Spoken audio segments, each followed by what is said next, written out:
국민 앵커 백운기, 정확한 분석, 날카로운 시각. 백운기가 하면 다르다. 여러분 안녕하십니까, 백운기입니다. 후쿠시마 오염수 방류가 초일기에 들어가면서 우리 국민과 후손 안위에 대한 걱정도 최고치에 이르고 있는데, 국회의 두 중진 의원이 국민의 이런 걱정을 한낱 정쟁거리나 한가한 우려로 만드는 짓을 해서 국민들 혀를 차게 하고 있습니다. 오선의 김영선 의원은 수산시장에서 느닷없이 오염수와는 아무 상관도 없는 수조에 물을 떠먹으면서 후쿠시마 오염수가 안전하다는 메시지를 전하려고 하고, 사선의 김영주 의원은 이 와중에 본회의장에서 일본 골프 여행을 논의하는 철딱선이 없는 모습을 보였습니다. 김영주 의원은 지금 국회 부의장식이나 맡고 있죠. 이러니 국민들이 정치를 못 믿는 겁니다. 그래서 찍을 사람이 없다는 얘기가 나오는 겁니다. 정치 불신, 정치권이 자초하고 있는 겁니다. 생방송 백운기의 정치본색 출발합니다.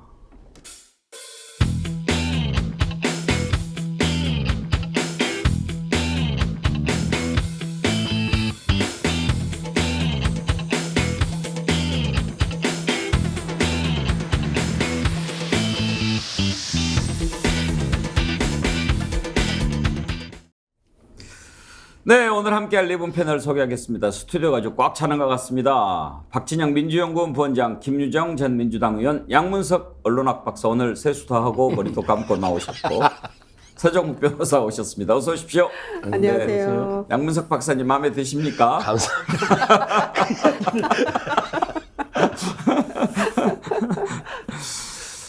양문석 박사님, 예. 우리 스픽스 구독자 40만 명 넘은 거 알고 계시죠? 예, 40만 명 넘은 거 알고 있습니다. 예. 그런데 제가 좀 걱정이 되는 부분이 있습니다. 네. 어제 언론에 의하면 제주도 앞바다에서 정어리 떼가 대규모로 폐사를 했습니다.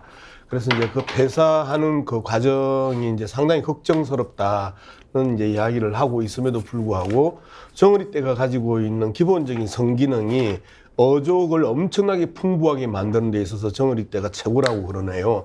저는 멸치떼가 최고인 줄 알았는데, 정어리떼가 그 상위 포식자들의 그 청청이 다 먹여 살리는 그러한 역할을 한답니다. 그래서 스픽스 정치본색의 정어리떼의 이 반란을 이제 우리가 꿈꾸고 있는데, 이 정어리떼들이 좀 더 강하게 단단하게 뭉쳐서 자신들의 집단적인 이해관계를 돌파했으면 좋겠다.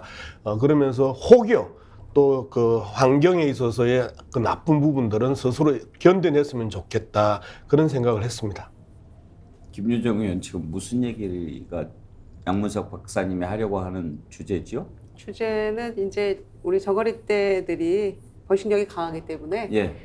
열심히 노력하면 금방 100만 구독 될 수 있다. 뭐 이런 취지의 말씀이신 것 같습니다. 예. 감사합니다. 아니, 맞죠? 처음에 폐사했다고 그래서 이게 뭐 후쿠시마 오염수 관련인가, 근데 그건 아닌 것 같고, 네. 요지는 이제 정어리떼가 지금 활발하게 움직이고 있다. 네. 근데 폐사는 있었다. 그러니까 이제 그 아픔이 있어도 우리가 좀 더 단단하게 뭉쳐서 아픔이 있어도 악조건 속에서도 우리는 살아남을 수 있다. 네. 제 말이 네. 그렇게 어렵나요? 제가 처음에 이야기하실 때 출발점을 잘 못 잡은 것 같습니다. 삐딱하게 저를 쳐다보고 있으니까 또 무슨 삐딱한 소리를 할까 그렇게 생각을 하고 있으니까 내용이 이해가 안 되죠. 양문석 박사님을 쳐다보는 제 눈빛이 너무 사랑스럽다는 글이 많이 올라옵니다. 네. 서정욱 변호사님 쳐다보는 눈빛만큼이나 사랑스럽다, 뭐 이런 얘기가 많이 올라옵니다. 여러분들의 활발한 댓글 참여 기다리고 있습니다. 유튜브 실시간 댓글 참여해 주십시오. 저희가 소개해드리고 두 분씩 선정해서 자연주의 화장품 글램모에서 드리는 선크림 아이크림 세트 보내드리고 있습니다. 그리고 스픽스 글램모가 함께 드리는 선크림 세트도 많이 구입해서 주변에 나눠주십시오. 기쁨이 배가 되지요. 글램모 선크림 2+2 구매하시면 손 선풍기도 함께 드리고 있습니다. 이 글래머와 선크림 때문에요 오해를 많이 받아요. 어떤 오해입니까? 얼굴 좋네. 요새 뭐 신간이 편안하고 보지 항상 제가 이제 글래머 선크림을 바르고 나오잖아요. 그러니까 얼굴 좋네, 신간이 편한가 보지 다 그렇게 이야기를 해요. 선크림 덕택인 걸 모르고 네. 최고의 광고 멘트였습니다. 한 번씩 이런 말도 할 줄 압니다. 양문석 박사님도 화장품 광고 모델이 될 수 있어요. 아니 김윤정 의원님 너무 세게 크게 웃으시는 이유가 뭐예요? 안 된다라는 거예요. 김윤정 의원님도 하시잖아요. 아니 적극적으로 너무 공감한다 그런 마음으로 크게 웃어드렸는데 그런 표정은 크게 아니었어요. 웃어드렸는데 불만 있으면 취소하겠습니다. 지금 사실 우리가 좀 가볍게 웃고 시작합니다만 웃을 때가 아니죠. 일본 오염수 방류가 그야말로 초일기에 들어간 것 같습니다. 국제원자력기구 IAEA 사무총장이 오늘 일본을 방문해서 3박 4일간 머무르죠. 그러면서 기시다 총리에게 7차 최종 보고서를 전달하고 또 기자회견도 하고 그렇게 할 예정이라고 합니다. 박진영 부원장님, IAEA가 보고서를 가져와서 전달을 한다고 하는데 민주당에서는 이미 이거는 과학적 보고서라기보다는 정치적인 보고서가 될 우려가 높다 그렇게 얘기하는데 IAEA를 믿을 수 없는 이유가 뭡니까?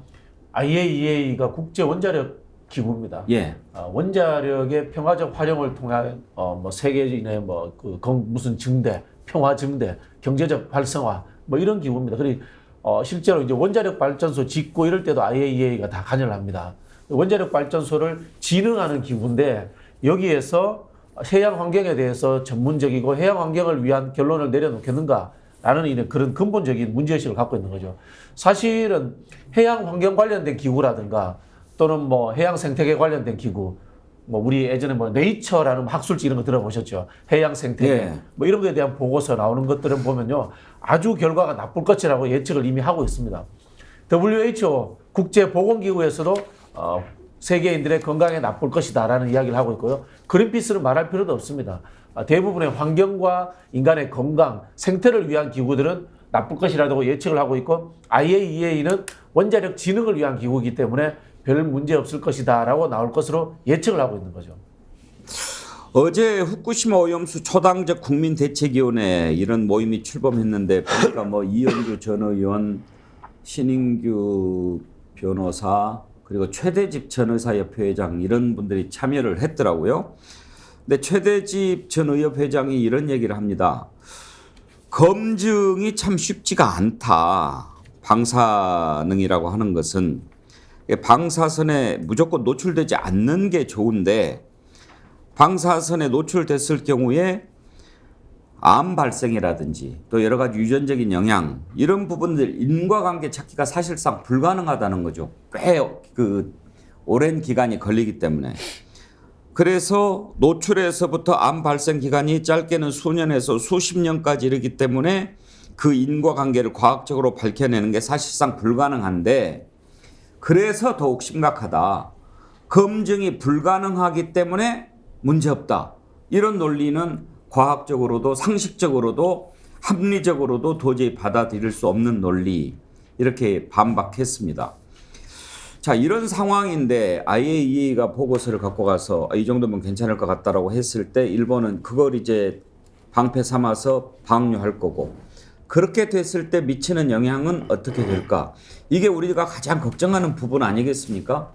서종욱 변호사, 어떻게 대응하는 것이 가장 지혜로울까요?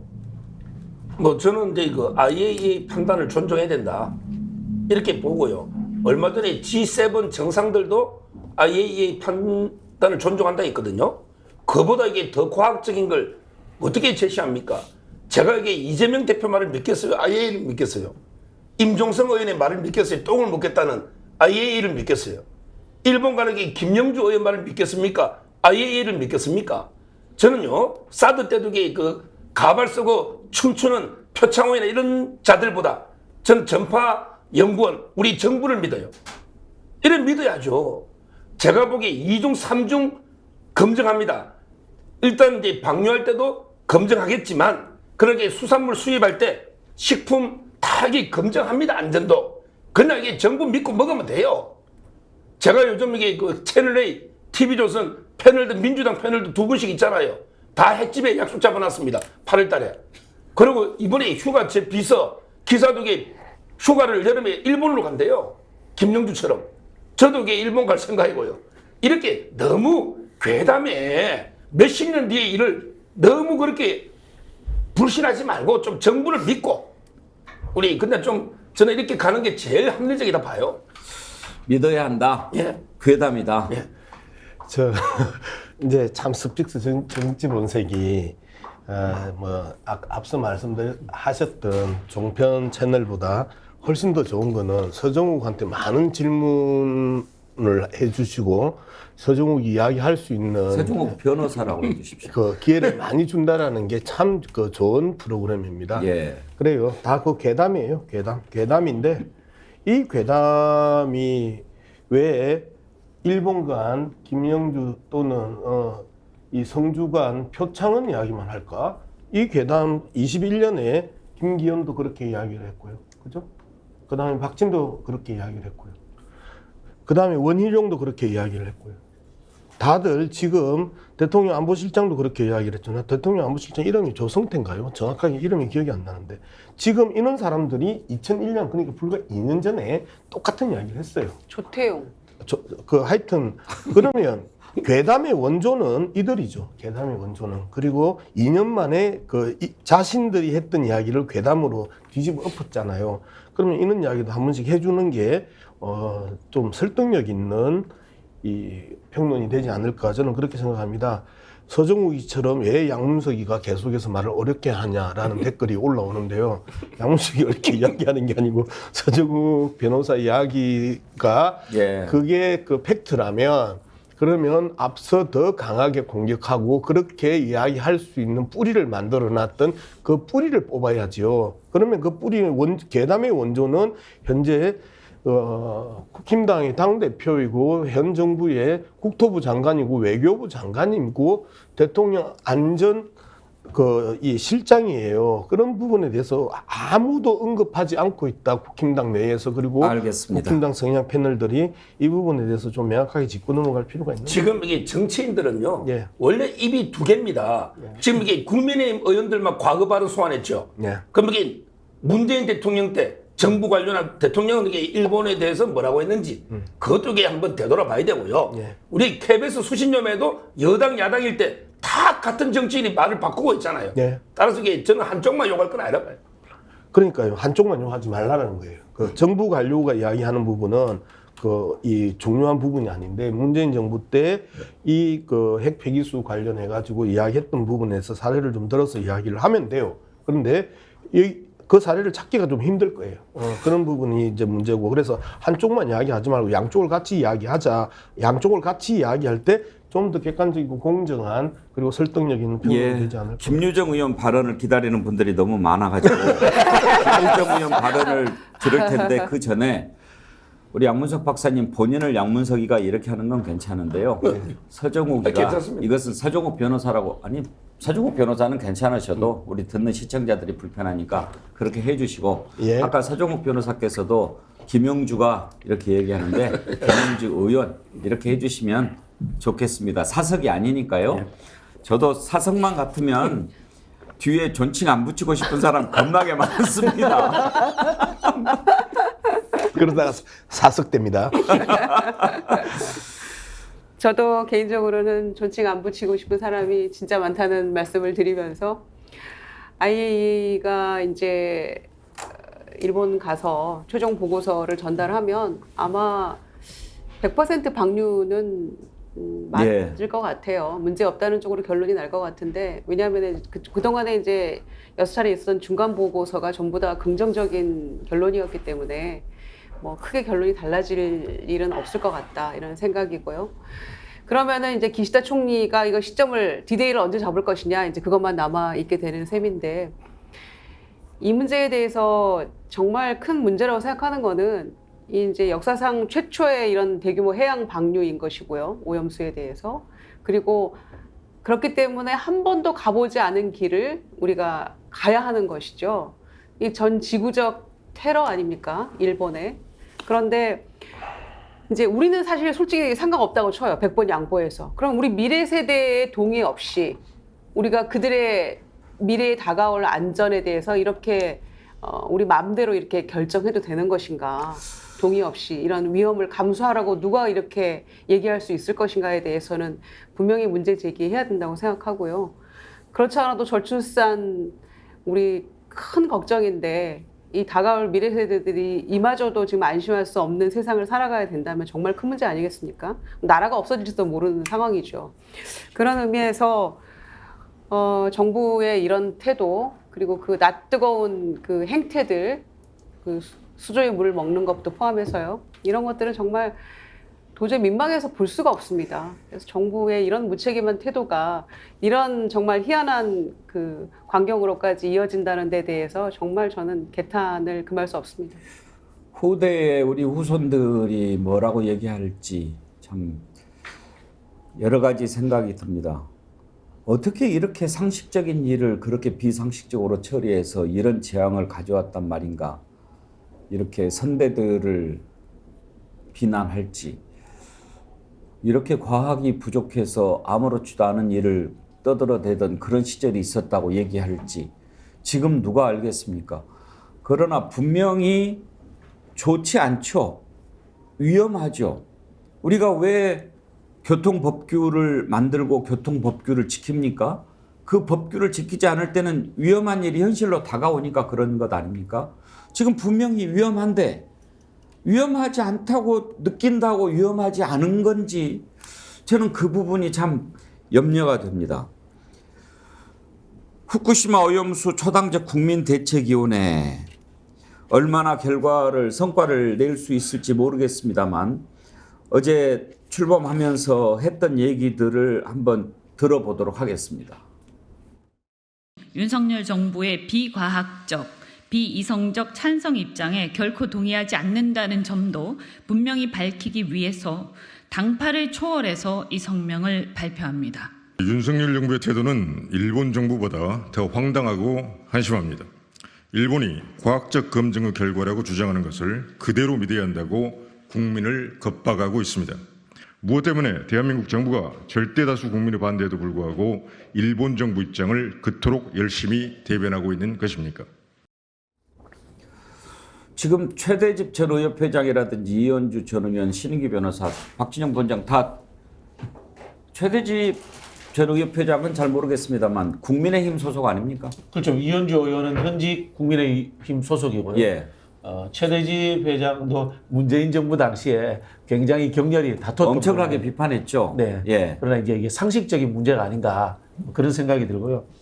사실 이 후쿠시마 핵 폐기수가 방류됐을 때 결과에 대해서는 우리가 예측할 수 있는 것은 사실 어렵습니다.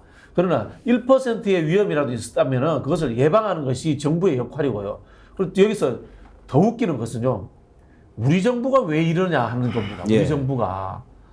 예를 들자면은 IAEA 결과를 지켜보고 판단하겠다. 또는 국민적인 동의를 통해서 조치를 하겠다. 이렇게 하면 되잖아요. 근데 찬성 입장을 밝히는 것이 더 문제고, 그 다음에 또 이걸 가지고 일일 브리핑을 하는 것이 또 더 문제고, 국회의원들이 저기 가서, 노량진에 가서 참 수족관에 물을 마시는 게 더 문제라는 겁니다. 예를 한번 들어볼게요. 광우병 우리 소고기 파동 때 소고기를 수입하지 않으면 미국 정부가 협약을 깼다고 항의를 합니다. 미국에 의해서 우리가 불이익을 당할 수 있습니다. 사드 배치 문제도 마찬가지입니다. 한미 동맹의 바탕 위에서 한반도의 안보라는 것이 미국의 이익과도 연결되어 있기 때문에 우리가 받을 수밖에 없다라고 이야기를 하고 중국의 불편함도 이해한다라는 이야기를 그 당시 정부도 이야기를 했습니다. 그런데요, 이 후쿠시마 오염수 방류 문제만큼은 우리가 직접 액터가 아니에요.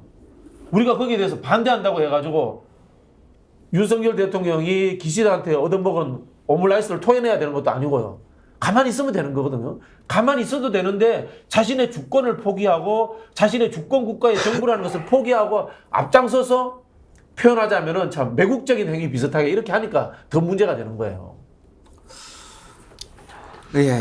근데 IAEA 문제 좀 한 개 좀 짚고 넘어가야 됩니다. 지금 유명한 탐사보도 유튜브 더 탐사, 그 다음에 이제 인터넷 신문 민들레에서 계속해서 지적해 왔던 일본 외무성이 IAEA에 그 100만 유로, 14억을 그 정치 헌금으로 뇌물로 전달했다라는 부분, 그 다음에 일본 외무성 그 관계자들 일절 미디어와 인터뷰 금지했다라는 이야기, 이런 부분들, 그 다음에 IAEA 보고서가 이미 정리가 됐고 일본 정부에 전달이 됐고 이미 이 확정된 보고서다라는 이야기인데, 이 이야기에 대해서 한국 언론들이 거의 다루지 않고 있는 상황입니다. 이런 상황에서 IAEA와 관련됐던 의혹은 계속해서 증폭되고 있는 상황이거든요. 그럼에도 불구하고 대한민국 언론들이 이 부분에 대해서 제대로 다루지 않고, 이 정도의 어제가 나왔으면 탐사 보도가 들어가든 다큐가 들어가든 들어갔어야 되는데 침묵하는 이유가 뭘까라는 부분에 대해서 우리가 처음부터 아주 지속적으로 이야기했던 IAEA가 핵 진흥 단체고 그다음에 핵 이익 집단을 옹호하는 단체다라는 지적들을 계속 해왔음에도 불구하고 이 부분에 대한 어떤 변화들과 그 내용들이 안 나오고 있다는 게 이제 상당히 불편한 부분입니다. 그리고 IAEA가 가장 IAEA에 많은 돈을 내는 국가가 또한 일본이고, 후쿠시마 원전 폭발 이후에 IAEA에 대한 일본 정부의 극진한 그 성김의 자세, 이런 부분들에 대해서도 우리가 지적을 하지 않을 수가 없습니다. 그래서 IAEA 보고서가 나온다 하더라도 뻔할 뻔짜다라는 지적들을 계속 하는 것입니다. 예. 저는 요즘에 그런 생각을 많이 합니다. 적어도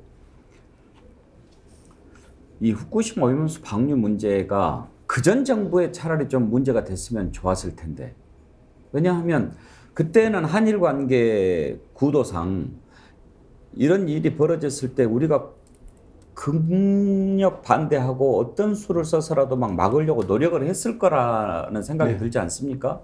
근데 이제 정권이 바뀌어서 윤석열 정부가 딱 들어서니까 후쿠시마 오염수 방류가 정말 우리 국가적 재앙뿐만 아니라 세계 인류에 대한 대위협이 될 것이라는 그런 우려가 큰데, 정권이 바뀌었다는 이유 하나로 후쿠시마 오염수 방류도 마치 사드 괴담이라든지 뭐 광우병 괴담이라든지 이런 것으로 그걸 괴담이라고 해놓고 쭉 등치해버리니까 국민들은 더 진실을 알 수가 없는 상황에서 혼란스러운 거예요. 그러니까 일본 정부가 누울 자리 보고 발 뻗는 거죠. 한마디로 말씀드리면. 그러니까 문재인 정부였다면 이게 가능했겠습니까? 그러니까 지금 일본 기시다 정부는 지리적으로 가장 가까운 나라인 우리 정부의 윤석열 정권의 태도를 보고 그걸 지렛대 삼아서 지금 오염수 방류 멍분 쌓기를 하고 있는 거잖아요. 그리고 그 일본의 내부의 국민들이나 또 야당 얘기할 때도 한국 정부에서 찬성하고 있는데 뭔 소리냐 이렇게 얘기해서 지난번에 말씀드린 것처럼 그렇게 알고 있었다는 건데, 정의당 포함한 야당에서 가서 극렬 반대하고 우리 대한민국 국민들의 입장을 전달하니까 고맙다라고 얘기를 했다는 것이죠. 그런데 이런 윤석열 정권의 태도가 아무리 여러 가지로 국정 철학도 없고 뭐 부족한 점이 많고 국민들 보기에 분통이 터지지만 적어도 우리 국민의 이익, 국익은 생각을 해야 되는 거 아닙니까? 그런데 전혀 아무 철학도 없이 앞으로 어떻게 하겠다는 그 계획도 없이 이렇게 우리 국민을 이렇게 그 사지로 몰아가고 있다고 저는 생각을 하거든요. 그런 점에서는 반드시 그 심판을 받아야 되는데 우리가 어떤 식으로 이거를 해야 될지 좀 고민이 큽니다. 제가 재밌는 에피소드 하나 이야기해 드릴까요? 제가 안산 상록갑에 그 수협 이 건물의 2층에 사무실을 얻었는데 찾아보니까 그 수협 앞에 후쿠시마 방사능 오염수 방류 반대라는 이 스탠드 광고판이 붙어 있어요. 수협이 움직이나 보다라고 했는데 그게 노무현 정부 때 세워놨던 그 사진이 그대로 지금 있더라고요. 이 부분을 보면서 제가 느끼는 게 이 싸움에 있어서 가장 주체고 가장 격렬하게 반대해야 되는 대한민국의 어민들이 왜 움직이지 않을까? 오히려 일본 어민단체들은 아주 적극적으로 움직이고 있는데 대한민국 어민들은 왜 움직이지 않을까? 그리고 아주 힘없는 해녀 한 분이 지난 부산 집회에서 우리 좀 살려주세요라고 이재명 대표한테 간곡하게 읍소하는 모습들을 보면서 가슴이 울컥했긴 하지만 왜 대한민국의 수협 수협은 움직이지 않을까, 수협 조항에는 움직이지 않을까, 각 단위 수협은 움직이지 않을까, 이 부분에 대해서 우리가 다시 한 번 더 고민해야 됩니다. 실질적으로 수협 조항의 해당이 그 부정선거 과정에서 지금 검찰 조사를 받고 있고, 그 다음에 어민들은 수협 조항의 끊임없는 공문 때문에 기본적인 대출금에 대한 문제, 금리에 대한 문제, 보조금 문제, 지원금 문제, 이 부분에 대해서 발목을 잡아놓고 있는 상황이 현재 상황이다라는 측면을 우리가 다시 한 번 더 강조해야 되고요. 미래 세대의 문제가 아니고 당장의 문제에 있어서 고통을 받고 있는 수산 관계자들, 수산업 종사자들이 분노함에도 불구하고 움직이지 못하는 이러한 그 정치, 이게 전형적인 공포 정치다. 그리고 한 가지 나는 서정욱 변호사한테 꼭 묻고 싶습니다. 이렇게 해서 얻는 게 뭘까요? 정치적으로, 외교적으로 뭐를 얻을까요? 제가 이게 말씀드리면요, 저는 요즘 이제 두 가지를 제가 고민해 봐요. 지금 이게 우리 국민성이 이런 건가? 왜냐하면 이게 아까 앵커님도 이게 세계 인류의 문제입니다. 대재앙이 될 수도 있고. 근데 전 세계 국회에서 이렇게 결의안 채택하고 국회에서 난리치는 나라를 저는 본 적이 없어요. 물론 환경단체, 일부 단체, 시민단체는 반대에 있는데 정부 차원에서, 국가 차원에서 이 태평양의 모든 수산물을 우리만 먹냐고요. 전 세계가 먹는 거예요. 근데 우리나라만 왜 이렇게 유독 이렇게 민감할까? 지금 이게 미국 의회에서 민주당이 반대합니까? 공화당이 반대합니까? 캐나다나 호주나 중국이나. 근데 왜 우리만 이럴까? 중국은 반대하는 성명 나왔죠. 국가 차원에서. 예. 진짜 이게 반대하면 중국은 막을 힘이 있어요. 아니 중국 외교부 대변인 성명 혹시 어제 못 들으셨나요? 제 말은 이게 봤어요. 들었는데 예. 진짜 이게 중국의 핵심 이익, 만약에 중국 국민들의 생명이 달려 있다면 전쟁에서라도 막습니다. 하다못해 히토리 수출 금지해서라도 막습니다. 근데 그런 성명은 내지만 우리처럼 이렇게 전국 투어 이런 거는 저는 솔직히 못 봤어요. 우리 G7 국가가 IAEA 존중한다고 했잖아요. G7이. 그 다음 우리 G8입니다. 왜 우리부터 이럽니까? 저는 이게 첫째고, 두 번째, 과연 이게 중국 원자력이 사고 나가지고 방출해도 우리가 이렇게 할까? 이런 생각이 들어요. 우리가 일본을 너무 우습게 보나? 일본을 좀 얕잡아 보나? 바늘머리. 우리 그런 일본에 대한 감정이 좌우된 건가? 중국에서 핵이 일본보다 50배가 황해바다 조그만 바다에 태평양이 아니에요. 근데 거기로 매일 하는데, 야, 중국 너 방출하지 마. 제가 이렇게 중국 갔더니 삼겹살집에 그 가이드가 상치를 먹지 말아요. 그 똥으로 했는데 안 씻었다고. 그리고 그만큼 지저분합니다, 음식이. 중국 음식이 식품 통관도 안 하는데, 근데 중국에 대해서는 욕하는 사람이 없어요. 근데 일본 깨끗합니다, 음식도. 따라서 저는 과연 이게 중국이라도 이렇게 우리 야당이 나섰을까? 평소에 일본에 대한 감정이 있는 거는 좌우된 게 아닐까? 이런 두 가지 생각이 들고요. 마지막으로 우리 양문석 박사님 수협 이야기 했잖아요. 자, 그러면 수협에서 야, 이게 진짜 방출하면 우리 물고기 기억 아무도 핵 때문에 못 먹는데 이건 무조건 막아야 된다고 했다가 진짜 일본이 방출했다. 그럼 이게 우리 전부 어민들 문 닫아야 됩니까? 본인들이 그렇게 주장했잖아. 이거 못 먹는 고기고 위험하고 건강에 안 좋으면 만약에 일본이 방출했다. 일본 방출을 막을 수 있냐고요. 민주당 의원들이 일본과 단식하든지 길에서 막든지 죽든지 막을 수 있냐고요. 자기들 막지도 못하면서 무책임하게 궤변 터뜨려가지고 그러면 우리 어민들 몇백만 다 문 닫아야 됩니까? 그러니까 수협이 나설 수가 없잖아요. 자, 제가 말씀드렸잖아요. 박진영 부원장 말씀 먼저 들어보죠. 막지도 못할 건데 왜 찬성해 주냐 이 말이에요. 이야기하자면은 자, 우리 서정욱 변호사 이야기는 좀 잘못된 게 많습니다. 중국 이야기 꺼내는 것은 교묘하게 이게 정쟁으로 끌고 가는 하나의 나쁜 시도입니다. 저는 좋지 않다는 생각이 들고요. 그다음에 또 이제 정부의 입장이라는 것에 대해서도 우리 서정욱 변호사가 좀 비틀어 버렸는데 어떤 정부도 찬성한 정부는 없습니다. 미국도 찬성한 적이 없고요. 호주도 찬성한 적이 없고요. 찬성한 정부는 없습니다. 그냥 가만 보고 있는 겁니다. 유일하게 찬성한 정부는 한국 정부인 겁니다. 그래서 한국의 주권과 자주권을 포기하는 일을 하고 있다. 이렇게 말씀을 드리는 거예요. 저는 이 상황을 보면서 어떤 생각이 들면 윤석열 대통령에 대해서 우리 국민들이 55% 정도가 절대적으로 싫어합니다. 이미 포기했어요. 예를 들자면은 그러면은 사실은 국회가 여기에 대해서 합리적인 의견도 내놓고 머리를 맞대고 토론을 해야 되는데 국민의힘 의원들이 보이는 행태는 저는 집단적으로 좀 이성이 상실됐다. 이렇게 볼 수밖에 없어요. 수족관 물을 마신다. 뭐 어떤 느낌이 드냐면, 야, 저분이 공천받기 위해서 별짓을 다 하는구나. 저분도 혹시 캐비넷 의혹이 있는가? 이런 생각까지 다 드는 거예요. 제가 앞서서 국민들이 이미 윤석열 정부를 포기했다 그러면 국회가 나서가지고 이걸 막아야 돼요, 사실은. 국회도 외교활동 할 수 있는 겁니다. 그리고 우리 역대로 보면요, 군사정권, 독재정권 시절에 보면은 마지막에 가면은 국회가 앞장서서 군사정권, 독재정권하고 싸웁니다. 그럼 지금 상황이면 국회의장과 그다음에 각 당 대표들이 일본을 가기도 하고요. 국회에서 결의안 채택해서 윤석열 정부에 대해서 이거 후쿠시마 오염수 방류에 대해서 우리 정부가 찬성하는 입장을 대외적으로 한 번만 더 표방한다면은 퇴진토정에 들어가겠다. 이런 식의 강력하게 나가야 되는 겁니다. 저는 지금 우리 정부가 책임을 방기하고 있다. 이건 여야가 마찬가지다. 김영주 의원이 하는 행동도 똑같은 거 아니겠습니까? 그러니까 왜 우리 정부가 이러느냐, 왜 우리나라만 이러느냐, 이런 질문에 대해서는요, 아까도 말씀드린 것처럼 가장 가까운 나라기 때문에 대한민국이 별 문제 없다라고 얘기하면 일본으로서는 방류 명분을 얻는 거고 힘을 얻는 거예요. 그러니까 자기는 내세울 그 얘기가 거리가 되는 거니까 이 한국의 입장에 대해서 굉장히 목을 매는 거죠. 그런데 거기에 왜 힘을 실어주는 일을 우리 정부가 나서서 이렇게 하냔 말이죠. 국민들이 이렇게 안 된다고 얘기를 하고 있는데도 불구하고. 그러니까 도저히 이 정권은 무엇을 위한, 누구를 위해서 지금 이 일을 하는 정부인지 알 수가 없다는 얘기가 바로 그런 것이죠. 왜냐, 우리가 가장 가까우니까 그래요. 그러니까 걱정하는 거죠. 다른 나라는 좀 먼 발치에서 한 발짝 떨어져서 지금 보고 있는 거예요. 그렇지만 찬성하는 건 아니고요. 문제 있다라고 보면서 보고 있는 거 아닙니까? 그래서 EU 같은 데서도 여전히 후쿠시마 수산물 수입 안 하고 있는 게 그런 이유인 거죠.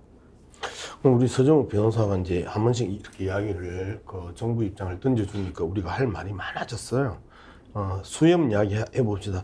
20년 전에 수협은 아주 강력하게 대응을 했었습니다. 그리고 태평양 연안 국가들하고 그다음에 그린피스 등 환경단체하고 그리고 오히려 또 그 북대서양 그 국가들하고 함께 싸웠었던데 왜 지금은 안 할까? 이제 그 부분에 대해서 한번 고민을 해봐야 되는 거예요.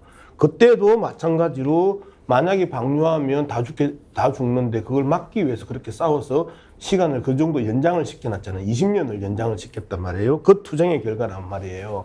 그러면 이 부분에 대해서도 새로운 그 고민들, 대안들 한 5가지 대안이 있잖아요. 그 부분에 대해서 이야기를 하면서 국제적인 그 여론을 모아가는 게 중요하다는 부분이고, 그 다음에 미국과 캐나다 이야기했는데 태평양 연안에 미국과 캐나다, 자, 미국과 캐나다가 위안부 문제에 대해서 한 번이라도 대한민국이 손을 들어줬습니까? 독도 문제에 대해서 한 번이라도 손을 들어줬습니까? 사실상 미일 관계가 한일 관계보다 훨씬 더 단단하다는 건 누구든지 다 알고 있는 내용들이잖아요. 그래서 미국은 정치적으로 이 문제를 바라보는 것이죠. 그리고 태평양 건너편에 앉아 있기 때문에 미국 입장에서는 좀 느긋하죠. 예? 그런 측면을 우리가 안 쳐다보고 미국도 아무 말도 안 하는데 캐나다도 아무 말도 안 하는데, 그런데 우리가 지리적으로 처한 입장도 다르고 그리고 정치적인 입장도 다르고 국민 감정도 다르고 말 그대로 직접적으로 피해를 입을 수 있고 생명과 건강에 그 치명상을 입을 수 있는 거리도 다르는데 당연히 미국하고 일본하고 캐나다하고 대한민국의 입장은 다르다. 세 번째, 일본 정부가 계속해서 대한민국 정부를 다양하게 압박하면서 이 공격을 해오는 여러 가지 이유 중에 하나가 뭐예요? 사실상 도쿄 전력을 이라는 그 경제적 이익도 중요하지만 일본 어민들을 설득하기 위해서는 대한민국도 동의했는데 왜 우리나라의 어민들이 이렇게 하냐는 일본 내부의 정치적 그 요인들도 당연히 존재하는 거잖아요. 이런 측면들도 한 번씩 읽어주세요. 지금 이게 팩트는 두 분 걸 좀 바로잡아야 될 것 같아요. 특히 박진영 원장님이 우리 정부가 유일하게 세계 찬성했다? 찬성이 아니에요. 우리도 이게 G7처럼 IAEA 판단을 존중한다지 윤석열 정부가 무조건 방류해라 찬성이 아니라는 걸 말씀드리고, 그 다음에 김유정 우리 그 의원님, 일본하고 우리가 지리상은 제일 가까운 나라지만 그런 게 후쿠시마 처리수는 제일 먼 나라다. 왜? 예를 들면 뭐 시모노세키나 이쪽에서 방류 바로 해버리면 제일 가까운 나라죠. 근데 후쿠시마는 일본의 서쪽이 아니고 동쪽, 북쪽 여기 있어요. 그럼 이게 해류가 돌면 제일 먼 나라다. 이건 말씀입니다. 쿠로시오 해류가 일본 북쪽에서 남쪽으로 내려와요. 그리고 밑에서 또 치고 올라오는데 쿠로시오 해류가 기후 온난화에 의해 가지고 힘이 엄청나게 약해졌어요. 그래서 이 해류의 흐름 때문에 우리나라 정부도 해류 연구를 위해서 또 몇백억을 다시 그 투여하겠다고 며칠 전에 발표를 했었잖아요. 쿠로시오 해류가 지금 엄청난 힘이 약해지면서 실제로 동해로 이 일본의 오염수들이 들어올 가능성이 높아졌다라는 이야기들은 좀 귀담아 듣고 공부 좀 예. 하고 외우고 다니세요. 자, 이제 해류 부분 얘기하셨는데 그런 부분도 과학자들마다 또 하는 말씀들이 다 다릅니다. 그런 부분도 좀 살펴봐야 되고요. 해류의 흐름은 물론 이렇게 한 바퀴를 삥 돌아서 오기 때문에 맨 마지막에 한반도에 올 수가 있겠지만 지금 후쿠시마 오염수 방류로 인해서 생기는 문제가 반드시 해류에만 따라서 문제가 생기는 것은 아니지 않습니까? 그 방류된 해역에서 자라난 수산물이 우리한테 오는 부분도 있고 또 지난번에 말씀드렸듯이 선박 평형수라는 것을 통해서 직접적으로 올 수도 있고 그렇기 때문에 해류가 한 바퀴 빙 도니까 우리가 후쿠시마에서 가장 먼 곳에 있다. 이런 것도 저는 과학적인 반박보다는 그냥 논리 차원에서 이야기하는 것이 아닌가 싶습니다. 좌우간 아까 제가 정어리 이야기했었잖아요. 정어리가 일본에서 대부분 산란을 해가지고 그 군집을 이루거든요. 그런데 최근에 그 제주도에서 배사했던 정어리들이 그 일본에서 군집을 이루어서 그 제주도 앞바다에서 배사를 했는데 최근에는 기온이 바뀌면서 예. 제주도 앞바다에서 이제는 새롭게 군집을 이루어 나가는 그 과정이란 말이에요. 하여튼 여러 가지가 바뀌고 있죠 지금. 예. 하여튼 이렇게 인류에 큰 재앙이 될 수도 있는 후쿠시마 오염수 방류를 앞두고 국민을 대신해서 정치권이 어떤 게 문제인지 좀 더 깊이 들여다보고 어떻게 막아야 할지 이런 부분을 생각하는데 뭐 이렇게 머리를 맞대기보다는 자꾸 이건 괴담이야, 뭐 억지야 이런 식으로 정쟁 쪽으로만 자꾸 몰고 가지 않습니까?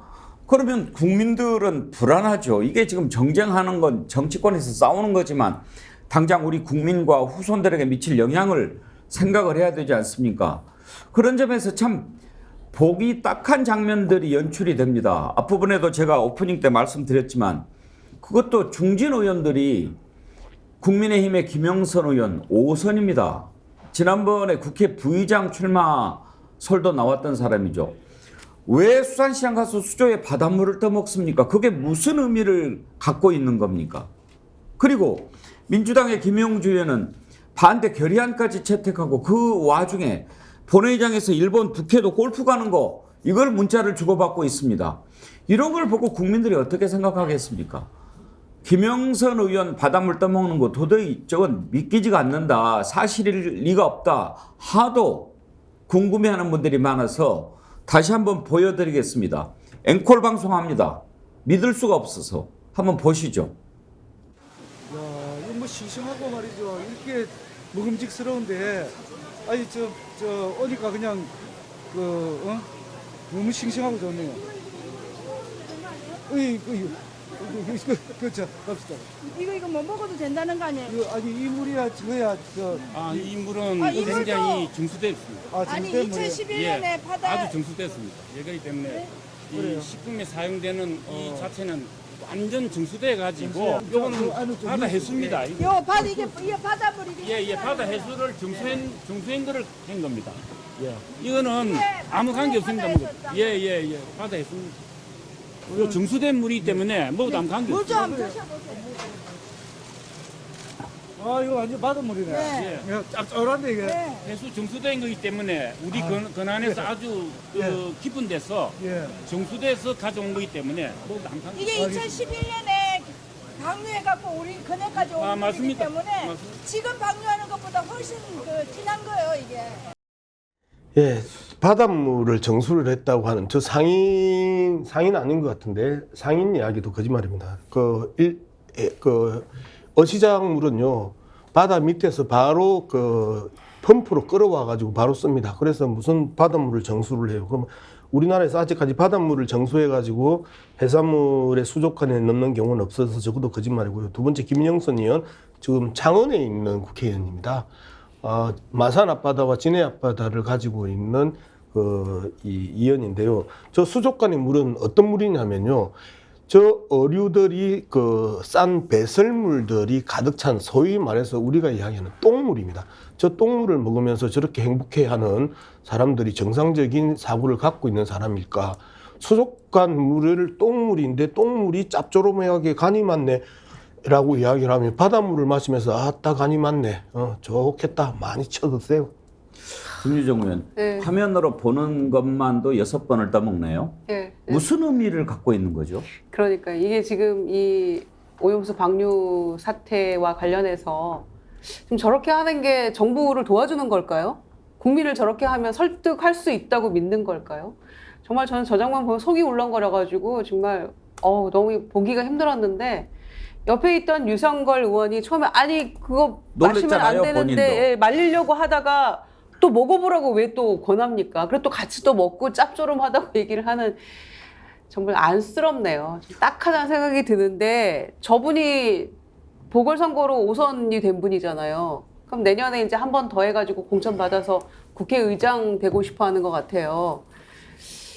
정치가 이렇게 되면 되겠습니까? 5선 중진 의원이 잘못 가고 있으면 오히려 바로잡는 역할을 해줘야죠. 바른 말 해가면서. 저게 뭐 하는 행태인지 모르겠습니다. 오혜정님, 누가 바보인지 쟁탈전 벌이고 있구만, 그렇게 하셨는데 서주국 변호사는 저 모습 보고 어떤 생각 드시나요? 제가 이게 종편에서 저걸 많이 다뤘는데요. 저도 이제 강력하게 비판을 했죠. 완전히 과유불급의 그 쇼입니다, 쇼. 쇼를 해도 이게 좀 설득력이 있어야지. 우리가 이게 그 정화조 똥물도요, 처리하면 이게 그 해롭진 않은데, 감정적으로 이게 먹지는 않잖아요. 저는 이게 물을 먹고 안 먹고의 문제가 아닌데, 저렇게 물을 마시는 거, 정말 이게 저는 잘못된 쇼다. 이렇게 강력하게 비판을 했고요. 근데 문제는 저는 이제 그래도 저는 김영주 부회장이 더 나쁘다 봐요.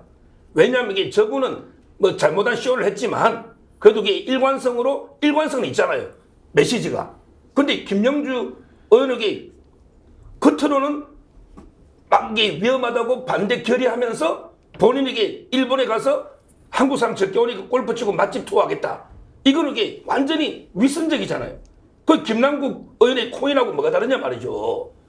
따라서 저는 결국에 50보 100보인데 김영주 의원에게 100보고 저는 50보다 도망간 게 이래 봅니다. 김남국 이야기만 뭐 그게 꼭 그 안 했으면. 같은 논리인지는 모르겠습니다. 지금이야 갈 수는 있겠죠. 그렇지만 적어도 중진 의원이, 야당의 중진 의원이 결의안까지 채택하면서 그 화면 한번 보시죠. 국회 본회의장에서 주고받았던 문자 그 장면인데 뭐 북해도 가는데 골프 어떻게 하고 뭐 이렇게 주고받는 거죠.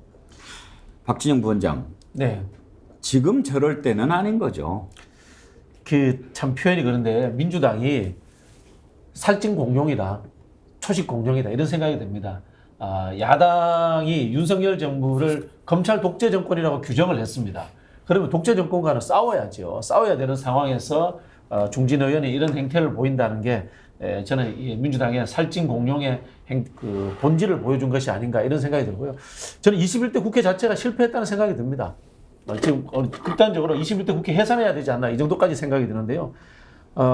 앞서 우리 뭐 국민의힘의 변화를 이야기 한번 한 적이 있는데요. 주호영, 권성동 이런 분들 옛날에 다 오염수 이 방류 반대했던 사람들입니다.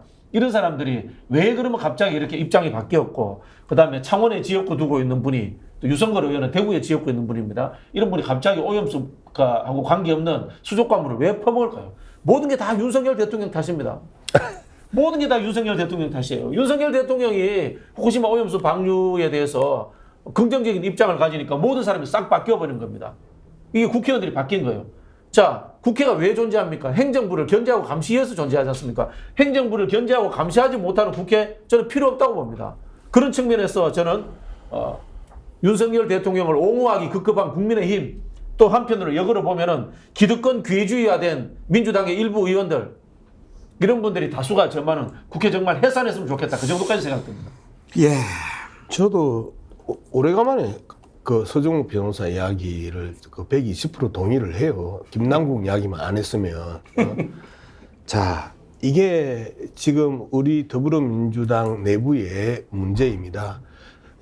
정말 뉴스 보기 힘들어서 고통스러워하는 수많은 지지자들, 당원들이 계시고, 그리고 아침마다 그 대통령이나 대통령 부인이 나오면 외면하면서 스트레스 받아서 하루를 시작하는 수많은 분들이 계십니다. 그리고 지금 이 시간에 여기에서 많은 분들이 댓글을 달고 동시에 이 방송을 보고 계시는 분들이 계십니다. 그런데 정말 중진위원인 그 더불어민주당 국회의원이고 국회 부의장까지 더불어민주당 덕에 된 분들이 지금 일본의 핵 폐기수 해양 투기 문제를 앞두고 저렇게 놀고 있다라는 부분, 그리고 심지어 들키기까지 하는 부분들에 대해서는 당 지도부가 제명 이상의 조치를 나는 해야 된다고 봐요.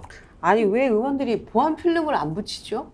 그러게 말입니다. 아니 권성동 의원의 체리따봉부터 해가지고 온갖 이 문자들 뭐 영상 보는 장면부터 해가지고 수많은 것들을 사진 기자들 통해서 들켰잖아요. 그리고 많이 비난도 받았고요.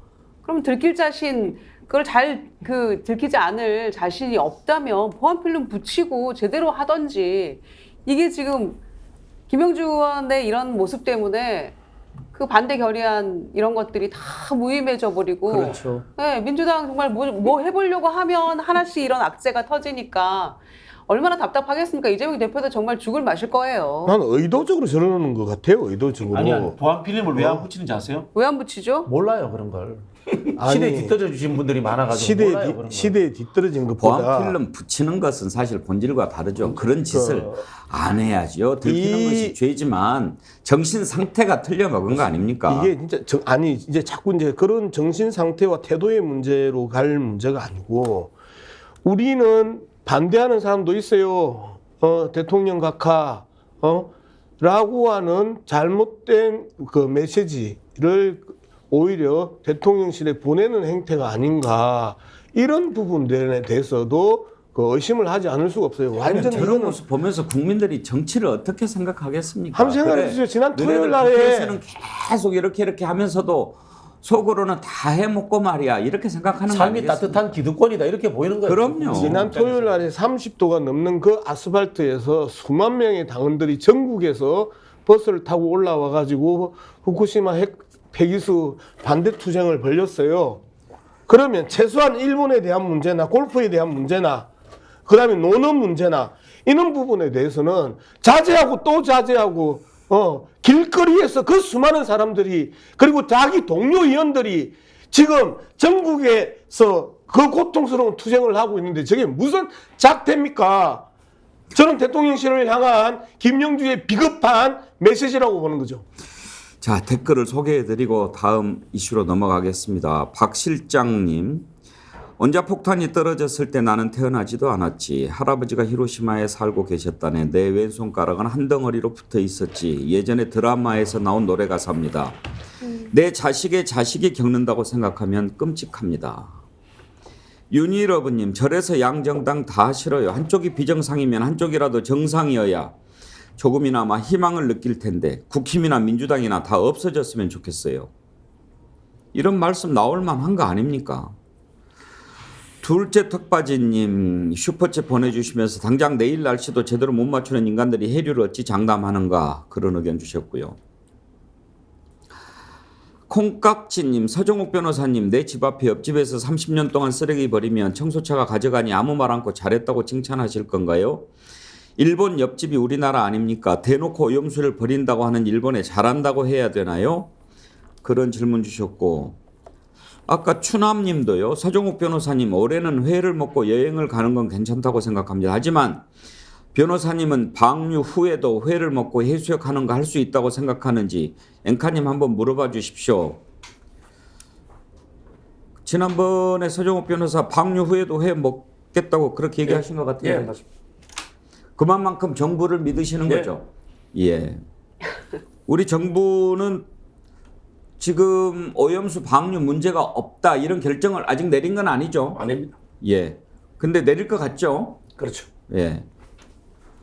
으짜님, 이미 윤석열 대통령이 신뢰를 잃은 상태고 일본 갔다 와서 기자회견이라도 했으면 이렇게까지 안 했을 거예요. 윤석열 대통령과 정부가 국민을 믿게 만들어야 믿음이 가지요. 예. 그나저나 기자회견은 도대체 한다는데 또 왜 이렇게 안 하는 겁니까? 그러게요. 지지율도 조금 올라가서 아주. 더 이러는 것 같은데요. 지지율 오르는 것도 한번 이따가 짚어보려고 하는데 이런 여러 전에 김건희 여사도 가세했지요. 어제죠. 강릉에 가서 또 횟집에서 오징어 회를 먹고 그러던데 김건희 여사 지금 이제 국토부에서 이번에 서울 양평 고속도로를 놓는데 종점이 느닷없이 변경이 돼서 이게 혹시 김건희 여사 땅 때문에 그런 것 아니냐 이런 의혹을 민주당 의원이 제기를 했습니다. 과연 합리적인 의심인지 오늘 한번 따져볼까 합니다. 민주당의 강덕구 의원은 서울 양평 고속도로를 만들고 있는데 그 전에는 계속 양서면이 종점으로 돼 있었는데 갑자기 양평군 양서면에서 강상면으로 변경이 됐다. 그런데 강상면 이 병산이 종점 땅에 김건희 일가가 땅을 수만 평인가요? 가지고 있다. 그래서 혹시 그 땅값 올려주려고 그런 거 아니냐. 이런 의혹을 제기한 겁니다. 강덕구 의원의 주장을 먼저 한번 들어보실까요? 이 사업이 추진되는 것을 대한 입장이 공식화된 다음에 처음부터 끝까지 양서면이었는데 군수가 바뀌고 그리고 또 그 대통령이 바뀐 다음에 이렇게 했다라는 거는 누가 봐도 합리적 의심의 여지가 있다라는 게 저희들의 생각입니다. 그리고 이렇게 크게 이 도로 자체 종점이 바뀌면 그 지역의 교통 환경이라든지 여러 가지로 삶 자체가 바뀌는데 지역 주민들의 의견 수렴 절차 과정도 전혀 없었다라는 것, 그리고 해당 군의 공무원도 몰랐다라는 것, 그리고 해당 군의 의회의원들도 몰랐다라는 거는 이건 상식적으로 군 의회도 모르는 상태에서 그렇게 했다고요? 제가 어저께 양평군에 가서 확인을 해봤는데 그렇게 얘기를 하더라고요. 그러니까 통상적인 일반적인 상식이라는 부분에서 보면 알겠습니다. 도저히 용납이 안 돼요. 이해가 안 되는 거죠. 자, 강덕구 의원의 얘기를 들어봤는데요. 지금 그쪽 강상면 일대에 김건희 여사 형제 자매 장모 윤석열 대통령 장모 최은순 씨가 갖고 있는 부동산이 22,663제곱미터, 축구장 3개 넓이라고 합니다. 이런 부동산을 갖고 있기 때문에 그쪽으로 종점을 바꿔서 땅값 올려주려고 한 거 아니냐 이런 의혹입니다. 원희룡 장관의 해명도 한번 들어보시죠. 그냥 도로국에서 실무적으로 진행한 건데 문제제기가 돼서 저한테 보고를 온 거예요. 그래서 저거 봤자마자 야, 이래서 이 늘공과 어공의 차이가 있는 거구나. 그냥 즉각 이건 원점 검토해라라고 바로 지시를 했습니다. 근데 도로국에서는 억울하다는 거예요. 거기는 진출입로가 없는 조인트 교차로라. 그게 들어서면 오히려 그 주변은 그걸 기피한다는 거예요. 그거는 실무부서의 그 실무 판단이고, 그걸 어떻게 일부 국민들이 알겠으며, 어떻게 모든 언론이 이걸 알겠으며, 이게 거기에 있었다는 그 자체로 벌써 사람이 프레임과 선입견에서 가는 거기 때문에 이런 건 하지 말아요. 양평군에 설사 좀 손실이 간다 하더라도 이거는 더 큰 게 문제가 생기기 때문에 이거는 저희가 말이 재검토지 원한이 있었던 거기 때문에 아무튼 그 부분들에 대해서는 모든 것을 나한테 보고하고 실행하더라도 하라. 그래서 제가 직관하고 있는 상황입니다. 변경 결정의 절차상 정치적 문제가 없는지를 한번 변경 결정이라는 것 자체를 한 바가 없어요. 그건 어떻게 보면 쉽게 말하면 내피셜이라고 할 수 있겠습니다. 전혀 아닙니다. 자, 원희룡 장관의 해명 기자회견까지 들어보셨습니다. 이게 합리적인 의심할 만한 것인지 억지 주장인지 한번 패널들 의견 들어보도록 하겠습니다. 박진영 부원장 어떻게 생각하시나요? 우리 원희룡 국토부 장관께서 제주도지사 시절에 후쿠시마 오염수 방류 반대한 사람입니다. 방류 반대한 사람입니다. 지금 입장이 어떻게 바뀌었을지 참 궁금하다. 정권이 바뀌면은 생각도 바뀐다 이런 생각이 들고요. 그런 분의 말을 믿을 수 있을까? 저도 한번 사전에 프레임을 한번 깔아보겠습니다. 대한민국에 이렇게 훌륭한 공무원이 있는지 전 몰랐습니다. 저도 이 국토부 관련 유관부서 기관에도 일을 해봤고 했던 사람인데요. 국토부가 직접 양평군을 방문해서 공문을 전달했다. 야, 참 세상에 이런 일이 있습니까? 의원님 잘 아실 거 아닙니까? 세상에 대한민국 국토부의 고시패스한 고위공직자가 기초지자체 방문해가지고 먼저 의견 청취하러 간다? 참 기가 찰 노릇이다. 이런 말씀 좀 드리고 싶고요. 예비 타당성 조사에서 이거 변경했던 이유 한번 확인해 봤으면 좋겠다. 그런 생각이 들고요. 그 다음에 그 고속도로 놓게 되면은 IC 거리 규정이 또 존재합니다. 그런 부분들. 이 과정에서 어떤 아마 제 느낌은 이래요. 국토부에서 먼저 이야기를 했을 가능성은 없다고 봅니다. 이거는 관료들 사이에서 소문나기 때문에 양평군에서 어떤 입장을 올렸을 거라고 봅니다. 양평군에서 입장이 올라가는 상황에서 거기에 땅을 가진 사람들의 의견이라든지 이런 것들이 어떻게 반영되었는가. 그리고 또 그것을 처리하는 과정에서 국토부는 과거에 보이지 않던 정말 상상을 초월한 적극적 행정을 했구나. 이것들에 대해서 저는 국정조사해야 된다. 그런 생각이 듭니다. 김유정 의원도 의심하십니까? 이거는 뭐 손바닥으로 하늘 가리려는 행태 아닐까요? 축구장 3개 넓이 땅이 있는 곳으로 종점을 변경한다. 설사 그게 원안이었다 할지라도 만약에 그쪽에 땅이 있다면 대통령 일가에게 처가 쪽에 그러면 그걸 변경하는 게 맞다고 저는 생각합니다. 원안이 그거였다면 있을 수 없는 일을 한 것이고요. 하남시가 이제 이 고속도로의 기점인데 시작점에서 교통 정체나 마비가 예상이 되니까 좀 바꿔달라 이렇게 얘기했던 하남시의 의견은 완전히 묵살이 됐거든요. 그런데 종점을 변경해달라는 양평군이 대안을 3가지를 가지고 갔는데 이건 즉각 수용을 한 거예요. 누가 봐도 이상하지 않습니까? 이런 짓은 하지 말아야죠. 그리고 국토부 장관 원희룡 장관이 도대체 정치를 하려고 저분도 마음을 먹고 있겠죠. 장관 끝나면. 이런 식으로 해서 무슨 정치적 미래가 있겠습니까? 이러지 마십시오. 원희룡 장관님. 서종욱 변호사 의견을 먼저 좀 들어보죠.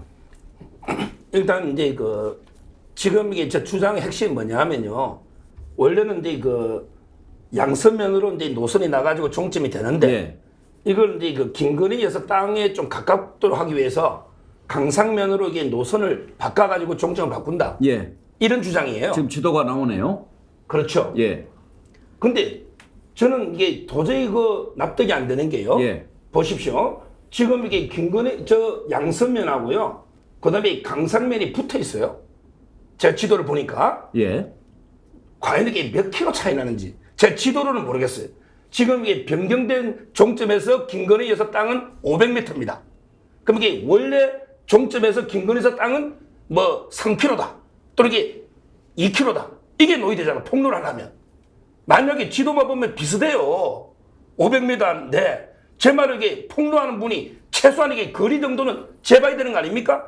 기존 종점에서 김건희에서 땅은 5km가 떨어져 있는데 이번에 500m 쪽으로 옮겼다. 이런 식으로 폭로를 해야 되잖아. 근데 아무리 자료를 찾아봐도 제가 지도를 봐서는 제가 현장을 안 가봤어요. 근데 5km면 어떻고 3km면 어떻습니까? 제 말은 이게 더 가까운 도로 땅값이 오르는 게 위해서 변경했다고 주장하니. 아니 일단 우리가 보기에도 다시 한번 지도 보여주세요.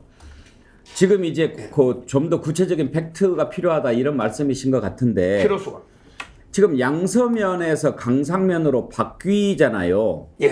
그러면 눈으로 보기에도 양서면에서 강상면까지는 일단 몇 킬로가 될 거 아닙니까? 이거는 이게 어떻게 두 개 면이 붙어 있는데 어느 면에 강상면에서 양서면 쪽으로 이게 토지가 있다면 잠깐만요. 그 말씀은 제가 얼른 그러니까 제가 모르니까 제가 지도는 지금 강상면에 김건희 일가 소유 땅이 있다는 거 아닙니까?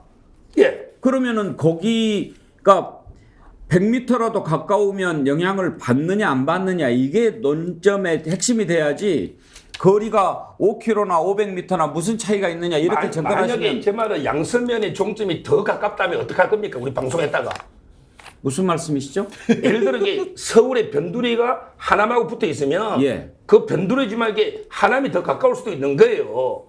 그러니까 제 말은 이게 면이 다르다 해서 종점 지역하고 거리가 더 멀다는 보장은 없잖아요. 지금 이게 제가 한계를 확인해 봤더니 변경안의 종점에서 땅까지는 500m예요. 그건 팩트입니다. 근데 원래 안에서 김건희에서 땅까지는 500m인지 400m인지 600m인지 몇 킬로인지 모르겠다는 거예요. 제 말 이게 더 가깝다고 놓으면 우리가 사과 방송 할 거냐고요.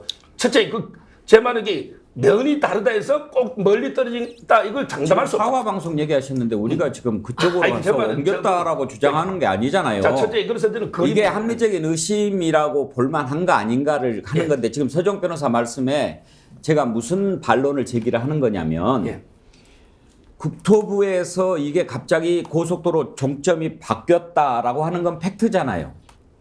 바뀐 거는 지금 의견 수렴 중에 있죠. 제가 잠깐만요. 자, 바뀌었잖아요.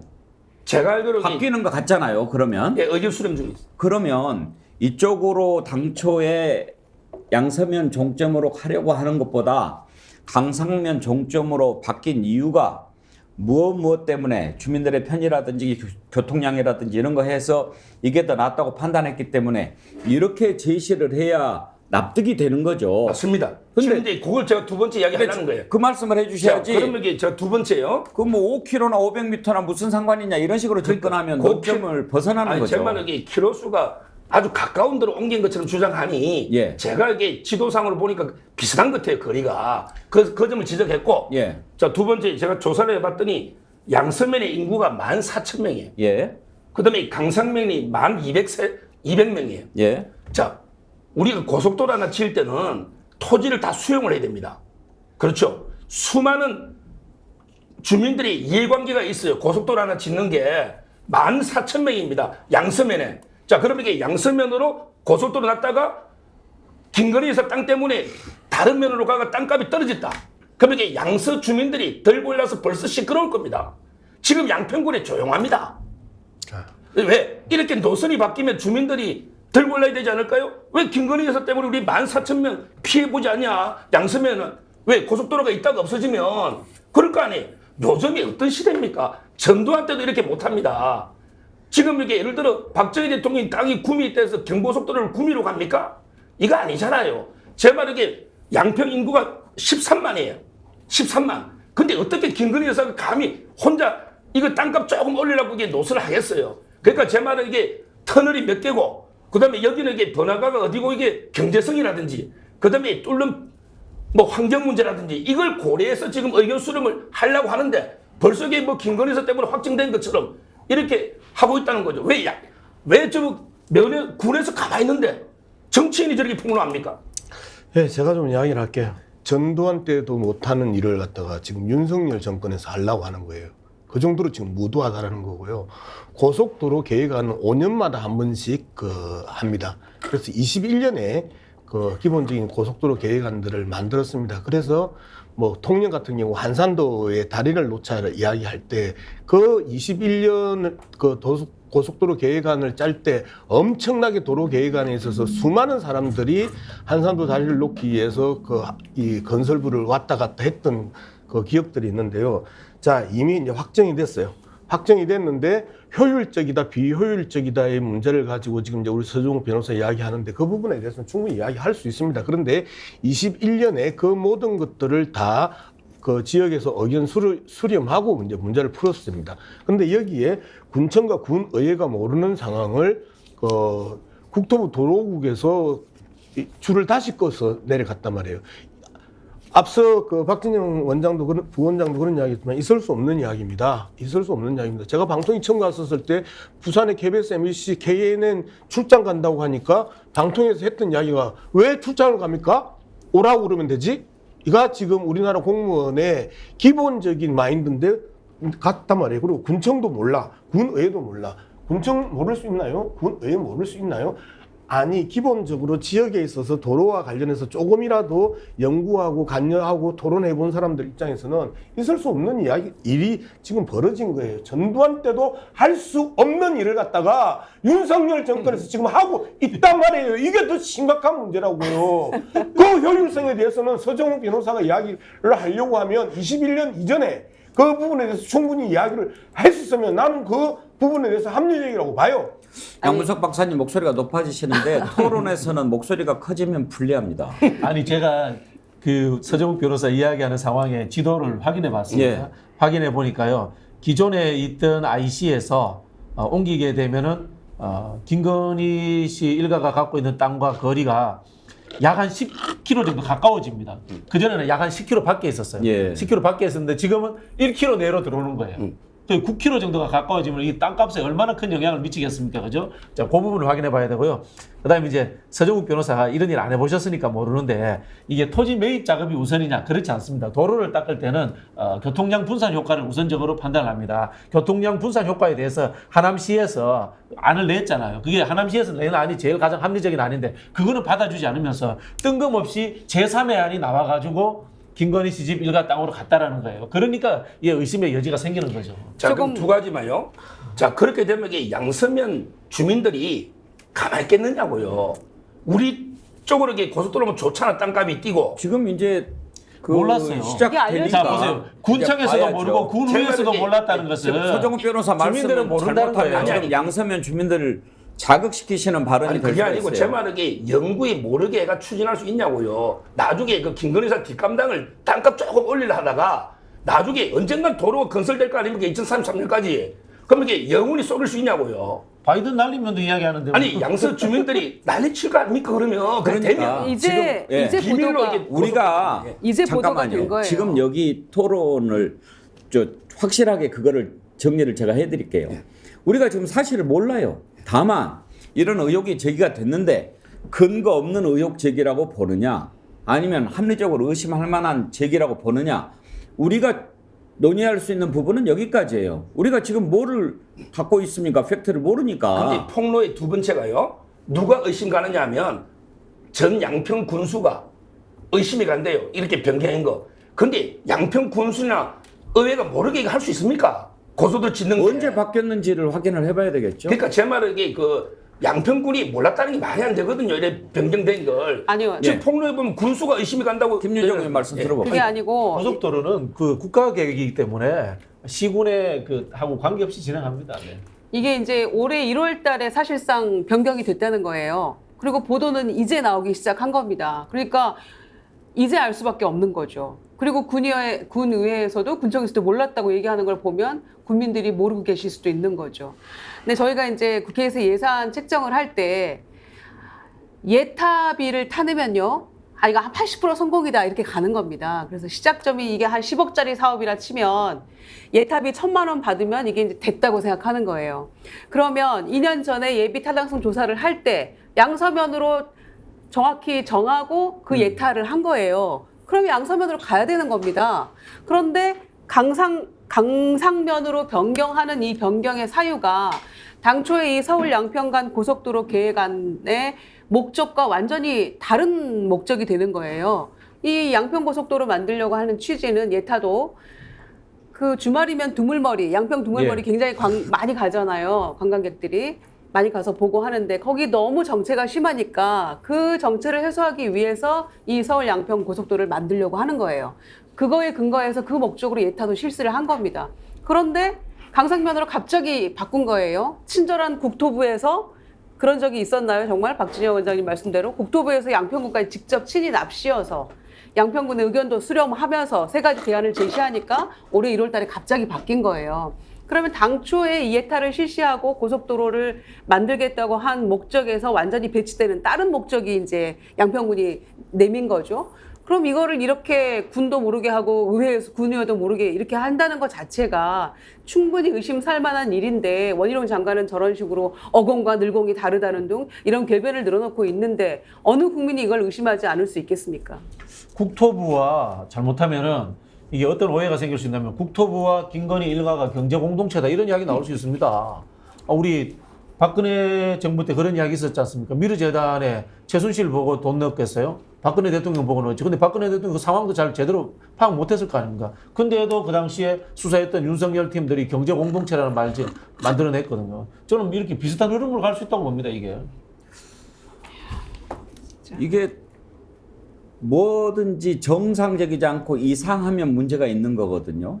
그래서 지금 이걸 따져보는 건데 서정욱 변호사가 이제 평소에는 좀 논리적으로 대응을 잘 하시는데 오늘 제기한 두 가지 근거, 그러니까 하나는 그 거리가 얼마나 되는지 정확히 얘기하지도 않고 제기하는 것은 좀 맞지 않는다라는 거 하나. 그다음에 만약에 이게 문제가 됐으면은 양서면 주민들 진작 들고 일어났을 거다. 이런 논리로 합리적인 의심이 아니다라고 얘기하는 것은 제가 평소 좀 서정욱 변호사 논리적인 태도와 다르다고 느꼈어요. 서정욱 변호사 이런 논리는 종편에서는 통해요. 종편에서는 통하는데 실제 이제 여기에서 그 안 통해서 문제가 되는 거죠. 서정욱 변호사 답변 한번 들어보세요. 제가요. 이게 그 영원히 비밀로 이득을 취할 수가 없잖아요. 절대 안 됩니다. 그러니까요. 예. 제 말은 이게 토지도 수용하고 나중에 건설하고 하다 보면 엄청난 문제가 터질 거예요. 그러면 이게 김건희 여사가 바보입니까? 그렇게 무리하게 고속도로 노선까지 바꿔서 땅값 조금 올려가 벌라고 그렇게 할 분입니까? 우리가 아무리 김건희 여사를 인간적으로 그렇게 비판도 하고 욕을 해도 할 뿐인지 아닌지 그건 잘 모르겠어요, 제가. 아니 그런데 이게 엄청난 나중에 문제된데 고속도로 노선이 어떻게 한 개인의 땅에 변경이 됩니까? 나중에 보면 주민 참여부터 여러 절차가 있거든요. 이게 동네 골목길이 아니에요. 고속도로입니다. 이게 어떻게 한 사람의 땅으로 됩니까? 동네 골목길을 이렇게 바꾸면 누가 국민들이 문제를 제기하겠습니까? 김건희 여사의 그 인격에 대한 문제는 좀 제끼고 이미 변경이 됐어요. 그리고 주민들의 의사수렴 과정이 일절 없었어요. 주민들의 의사수렴 과정이 일절 없었다라는 것은 군의회나 군청도 몰라요. 국도 문제부터 시작해서 고속도로 문제까지 군의회가 이 문제를 모른다라는 것은 심각한 문제예요. 누구에 의해서 보이지 않은 손에 의해서 일방적으로 변경이 됐단 말이에요. 그러면 말 그대로 이 정도 변경을 시키려고 올 1월 달에 변경을 시키려고 하면 대통령 선거 당선된 이후에 집요한 그 작업들이 있었고 그리고 그 결과가 1월 달에 변경이 된 거예요. 자, 이런 부분에 대해서 1차적으로 우리는 짚고 넘어가야 되고 김건희 여사 인품과 그 인격에 대해서 이야기를 하는데요. 대통령실 인테리어 비용, 그 다음에 관사 비용 이런 부분에 대해서 그 수익 계약하고 그리고 국가 보안 문제라고 해서 그 업체가 안 밝힌 문제부터 시작해서 입금 개입의 여지와 혐의들은 계속해서 나오고 있어요. 일단 초반이니까 큰 부부라고 생각해요. 앞으로 이제 그 또 관련된 내용들이 좀 나오겠죠. 그러면 또 짚어보도록 하겠습니다. 오늘은 시간이 다 돼서 여기까지 하겠고요. 오늘 댓글을 많이 소개를 못 드렸는데 눈치코치 안 보는 이야기 세상 7년 동안 모든 검토와 주민 수렴으로 양서면으로 최종 선택됐는데 한 달 만에 갑자기 김건희 땅 있는 강상면으로 갑자기 바뀌었다면 문제 아닙니까? 주가 조작범 구속, 강상면 인근 땅이 이재명 부인 땅이었으면 대한민국 뒤집어졌다. 프리맨 K님, 고속도로가 22km인데 지도상 거리를 계산해봐도 양서면 원안에서 김건희 일가 땅까지 5km 이상인데 500m 이내로 고속도로 종점 이전하는 게 이게 특혜가 아니라면 그런 의견 주셨습니다. 예, 아무튼 뭐 푸드리햇버님, 국힘 군수로 바뀌자 종점이 6년 만에 급작스레 변경되고 그쪽 지역구 국힘의원이 국토로 위로 가고 우연히 반복되면 뭐다? 하하하. 예. 오늘 많은 분들이 참여했는데 한 분밖에 일단 선정을 못하겠습니다. 이따가 또 선정하겠습니다. 박 실장님 아까 원전 관련해서 드라마에서 나온 노래 가사 소개해 주셨는데 많은 분들이 찡하셨습니다.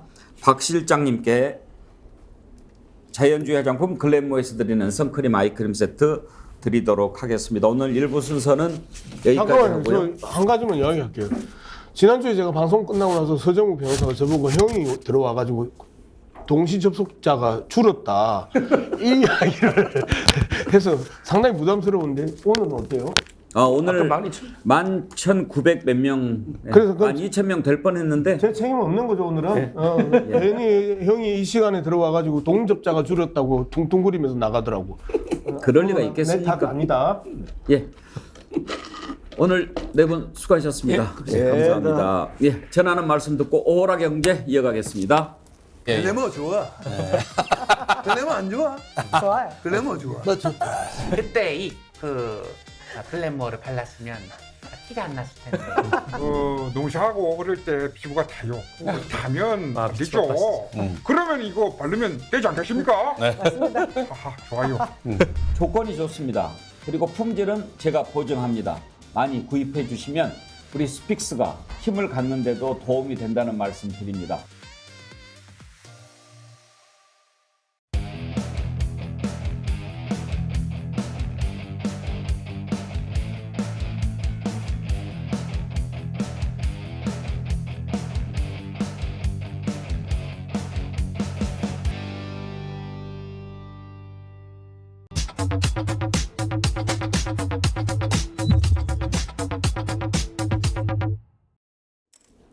네, 오호라 경제 윤경호 퓨처미디어 연구소장과 함께합니다. 어서 오십시오. 안녕하세요.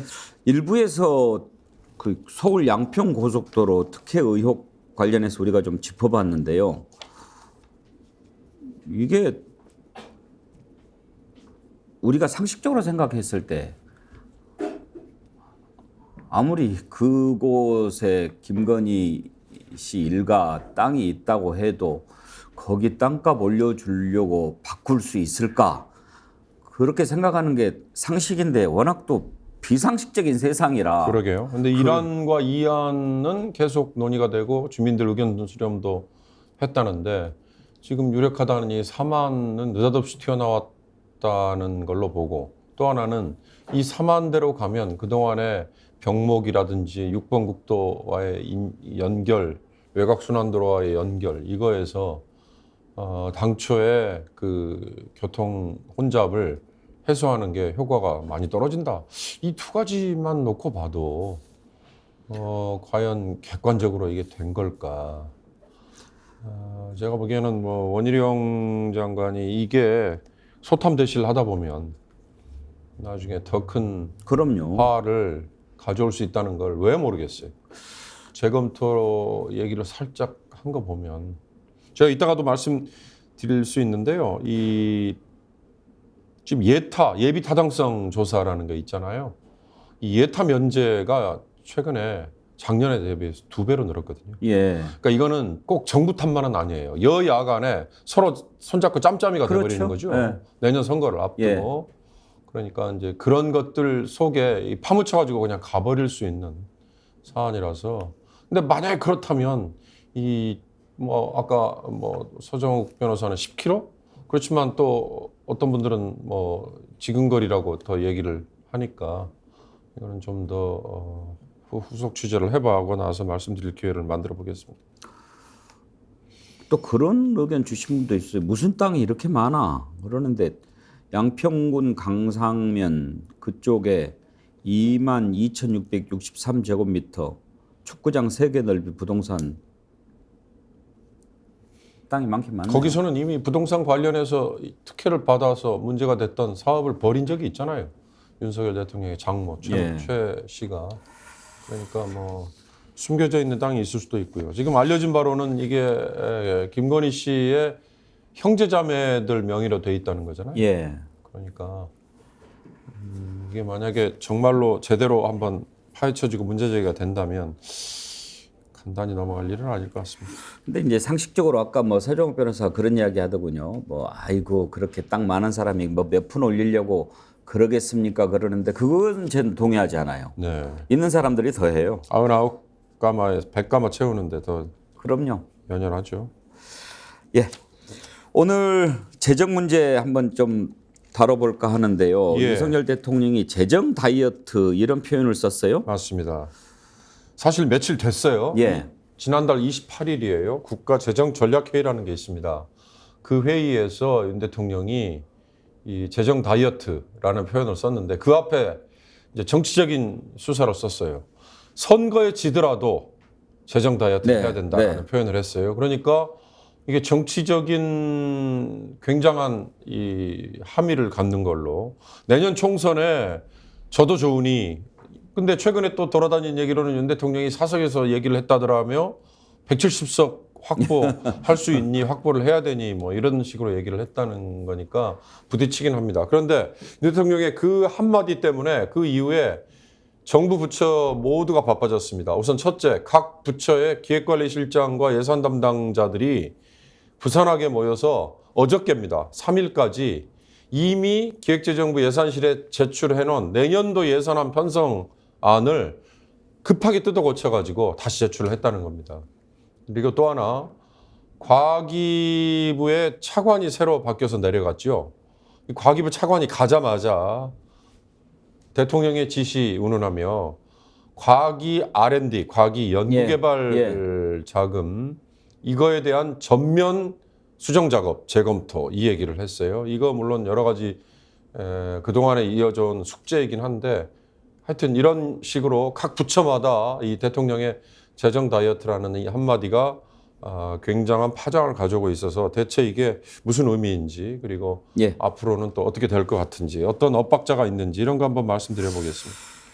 대통령이 국가재정전략회의에서 했던 얘기를 한번 들어볼 텐데 그전에 아까 윤경호 소장께서 선거에 지더라도 뭐 건전재정 이야기를 했다고 윤석열 대통령 발언을 소개했는데 저는 그 얘기 듣고 좀 불쾌했어요.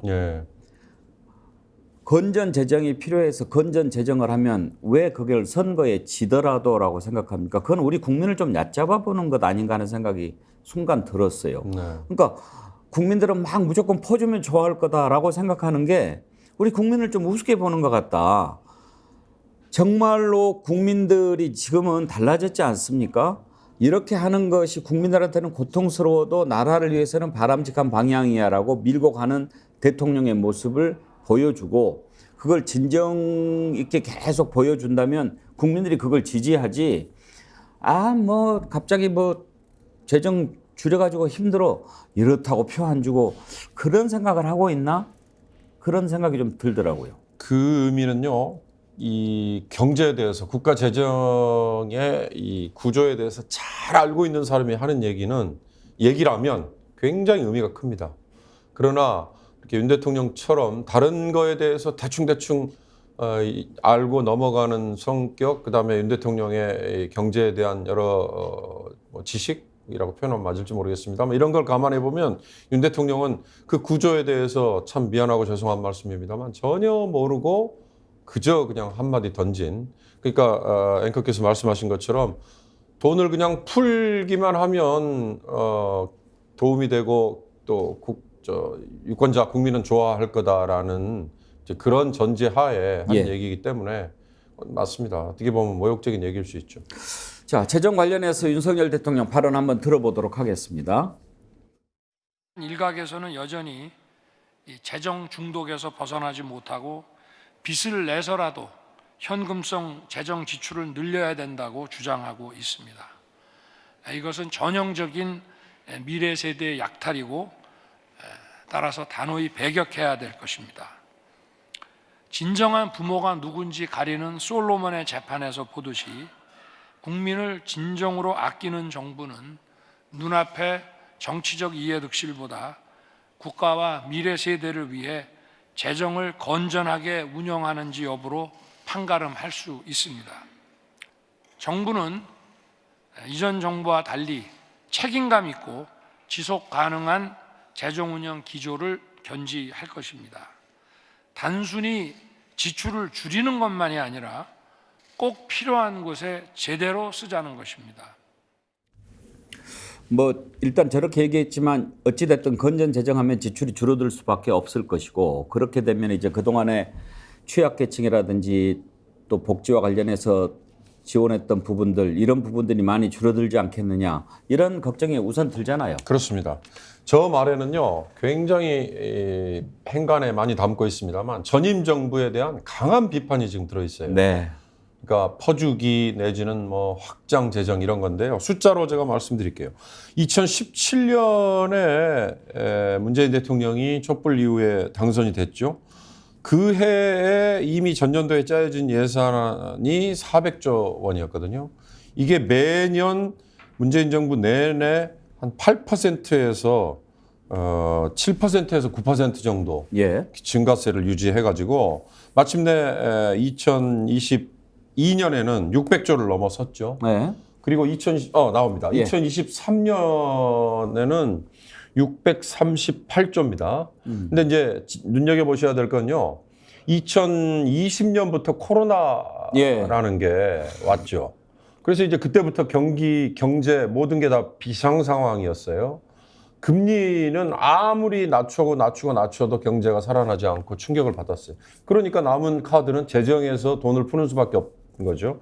그래서 2020년, 21년, 22년은 거의 9%씩의 증가인데 그 사이에 추가 경정 예산이라는 거 있지 않습니까? 예산을 이미 짜놓고 추가로 더 편성하는 이 추가 경정 예산을 매년 편성을 했어요. 그래서 문재인 정부는 5년 동안에요.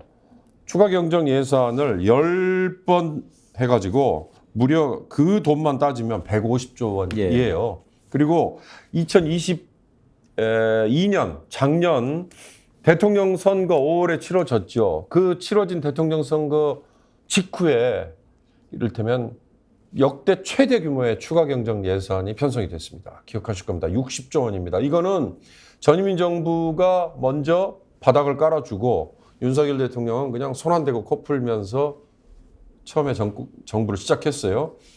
작년 6월 말에 이 똑같이 올 6월 28일 열던 국가재정전략회의라는 거를 윤석열 대통령이 굉장히 의미 있는 행사로 주관하면서 열었습니다.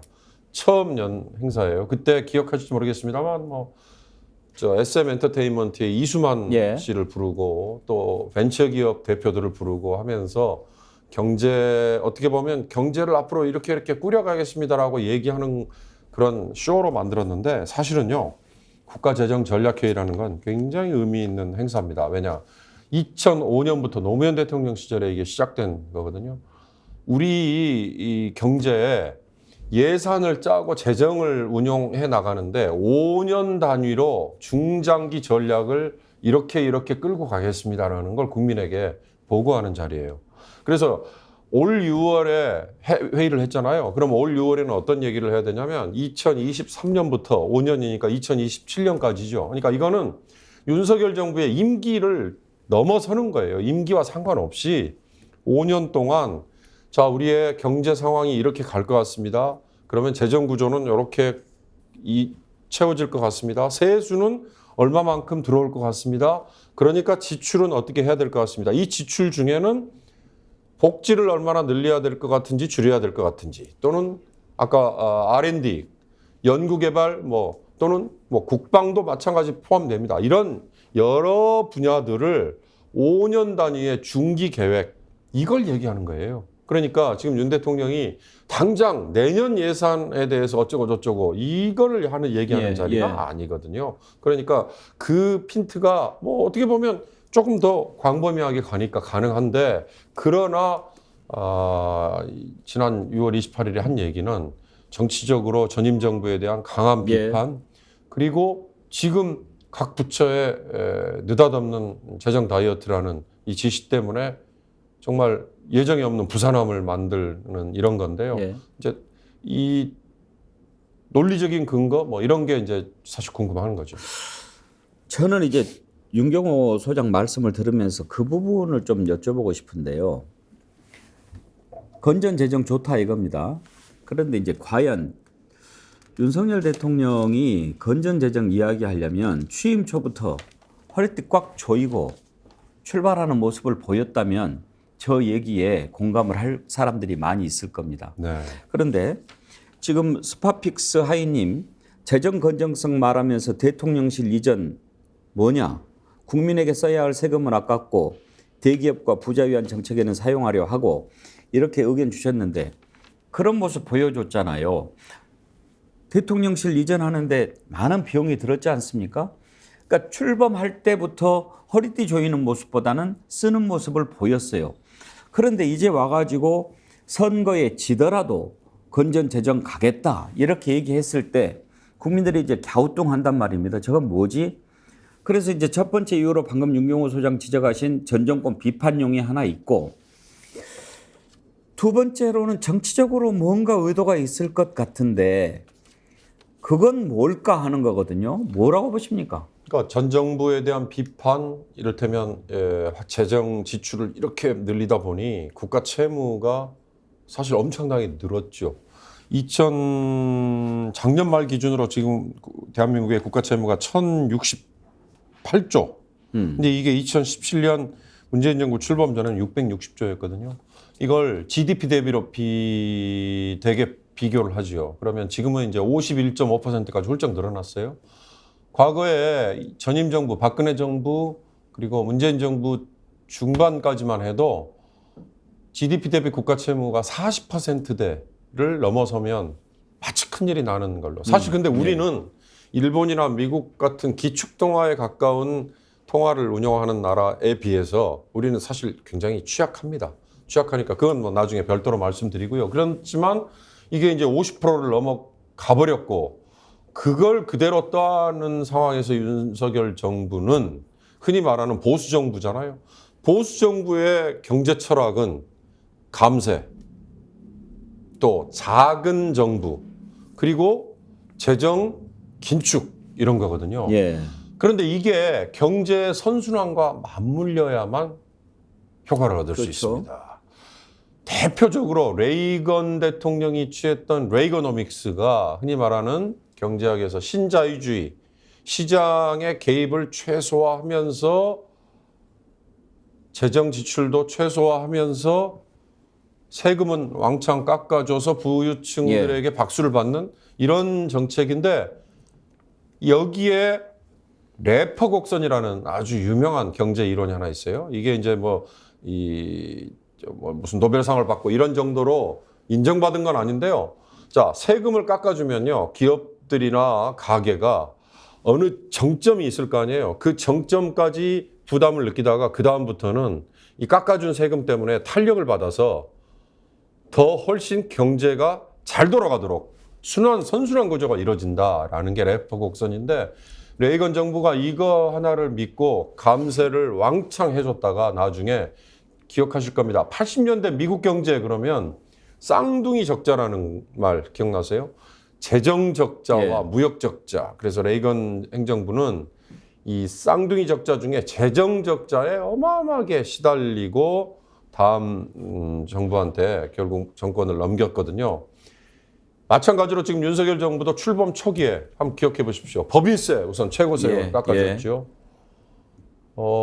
주식 양도세, 증권거래세 깎아줬죠. 그리고 종부세 깎아줬지 않습니까? 이렇게 깎아주다 보니까 올해 국회 예산정책처가 계산을 했는데 올해 세수 부족이 한 6조 원 정도 예상된다. 이렇게 국세 중에만. 그리고 내년에는 한 8조 4천억 이렇게 예상된다는 거예요. 그런데 올 초부터 지금 경기가 사실 안 좋잖아요. 이 안 좋은 경기 때문에 국세뿐만 아니라 다른 세금들이 덜 거쳐가지고 5월 달까지 덜 거친 세수가 36조 원이에요. 그러면 이 36조 원만큼 세수가 덜 들어오면 당연히 지출 구조 조정을 해야죠. 못 쓰죠. 그러니까 재정 다이어트라는 말을 저렇게 하면서 전임 정부 탓 내지는 이런 얘기 안 하더라도 너무나 자연스럽게 재정 지출의 구조 조정은 지금 불가피한 상황이었다. 쓰고 싶어도 쓸 돈이 없다. 쓸 돈이 없습니다. 그래서 아까 제가 말씀드린 5년 단위의 중장기 재정 전략을 얘기하는 자리면요. 뭘 얘기해야 되겠어요? 세수가 지금 벌써 올해만 36조 원 덜 거쳤습니다. 5월 달 현재인데도. 그래서 올해 연말까지 40조 원 정도 이상 못 거칠 걸로 지금 예상을 해요. 그러면 올해 이 정도인데 내년에는 세수가 과연 어떻게 될 것인가 이런 거에 대한 진지한 논의와 고민을 하는 게 이번 재정전략회의의 주제가 됐어야 된다는 거죠. 문재인 정부 때는 초과세수 얘기가 나왔잖아요. 그렇습니다. 그때는 왜 더 잘 거친 거죠? 법인세가 너무 잘 거쳤어요. 그러니까 환율 효과도 있었지만 수출이 너무 잘 됐잖아요. 그리고 기업들이 저금리에 등을 타고 실적들이 너무너무 좋았죠. 주가 계속 날아갔죠. 그러니까 주식시장과 관련돼서 생길 수 있는 세금, 그다음에 법인세, 기업들이 벌어들여서 내는 세금, 아울러 일부 자영업자들, 일부라고 얘기하면 그렇지만 자영업자들을 중심으로 한 월급쟁이들 많이 고통을 받았지만 그러나 재정에서 아까 말씀드린 것처럼 보전을 많이 해줬잖아요. 그러니까 그런 것들 때문에 개인들의 가처분 소득에서는 실질적으로 과연 얼마나 줄었느냐. 이 역시 세수는 뭐 근로소득세라든지 아니면 법인세라든지 기타 뭐 이런 특히 부동산 관련은 얼마나 많이 올랐어요. 그러니까 그런 세수 초과 덕분에 사실은 문재인 정부는 국채를 찍어내지 않고도 추경을 편성을 할 수 있을 만큼 어떻게 보면 여건이 좋았죠. 이제 윤경호 소장 말씀을 쭉 지금까지 들으면서 정리를 해보자면 일단 들어온 게 줄어들어서 쓰기가 팍팍한데 그거를 곧 이제 못 쓰게 되면은 국민들이 불만이 나올 거고 그걸 미리 선제적으로 선거에서 지더라도 건전 재정 가겠습니다. 뭐 이러면서 조금 방어에 나선 듯한 그런 느낌이 있다. 실제로 지금 국가재정전략회의에서는 그런 듣기 좋은 얘기를 하는 것보다는 어떻게 하면은 세수를 늘리고 또 수출을 늘리고 이런 것에 초점을 맞춰야 될 일이다. 이렇게 제가 이해하면 되겠습니까? 예, 이 경제 정책에 사실은 지금 한 방향으로만, 그러니까 금리, 그다음에 재정 운용 이런 것들이 같은 방향으로 가주면 너무나 좋은데요. 그렇게 하기가 지금 여건이 굉장히 혼란스럽습니다. 예. 무슨 말씀이냐면, 자 우선 성장률 올해 우리 정부에서 예상한 성장률이 1.5%입니다. 한국은행은 1.4%. IMF나 월드뱅크 같은 해외 기구에서 우리 역시 1.4% 이 정도밖에 안 될 거라고 지금 보고 있어요. 이거는요. 우리가 지금 1점 몇 퍼센트 우리 경제 볼륨이 커졌으니까 당연시 이 정도만 해도 괜찮아라고 얘기하지만 우리한테는 굉장한 충격입니다.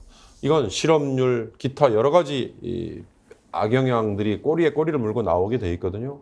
또 하나 물가가 지금 어저께 나온 소비자 물가 2.7% 드디어 달성됐다고 오늘 아침에 굉장히 의미 있게 보도자료 나왔죠. 그러나 거기에 함정이 있습니다. 에너지 물가가 그중에 1.4%포인트나 떨어졌어요. 그러니까 그 전에 3점 몇 퍼센트의 물가가 2.7로 떨어졌는데 1.4의 에너지가 이 중에 차지하면 나머지는 물가가 뛰었다는 얘기잖아요. 그렇죠. 근원 물가라는 거 지난 시간에도 한번 말씀드린 적이 있습니다.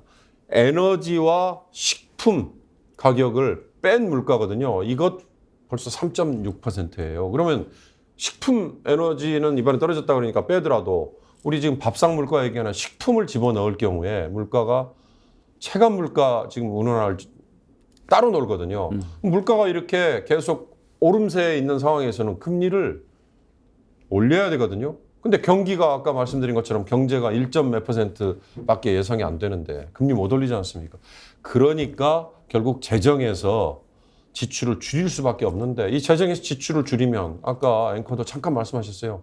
우선 사회적인 약자, 그다음에 양극화에 이 피해를 입을 수 있는 저소득층 여기에서 얼마나 큰 불만이 나오겠어요. 그러니까 이런 데서 생길 수 있는 사회적인 문제 이거를 감안하면 사실은 재정에서 긴축을 하는 거 이거 굉장히 어려운 결단입니다. 예.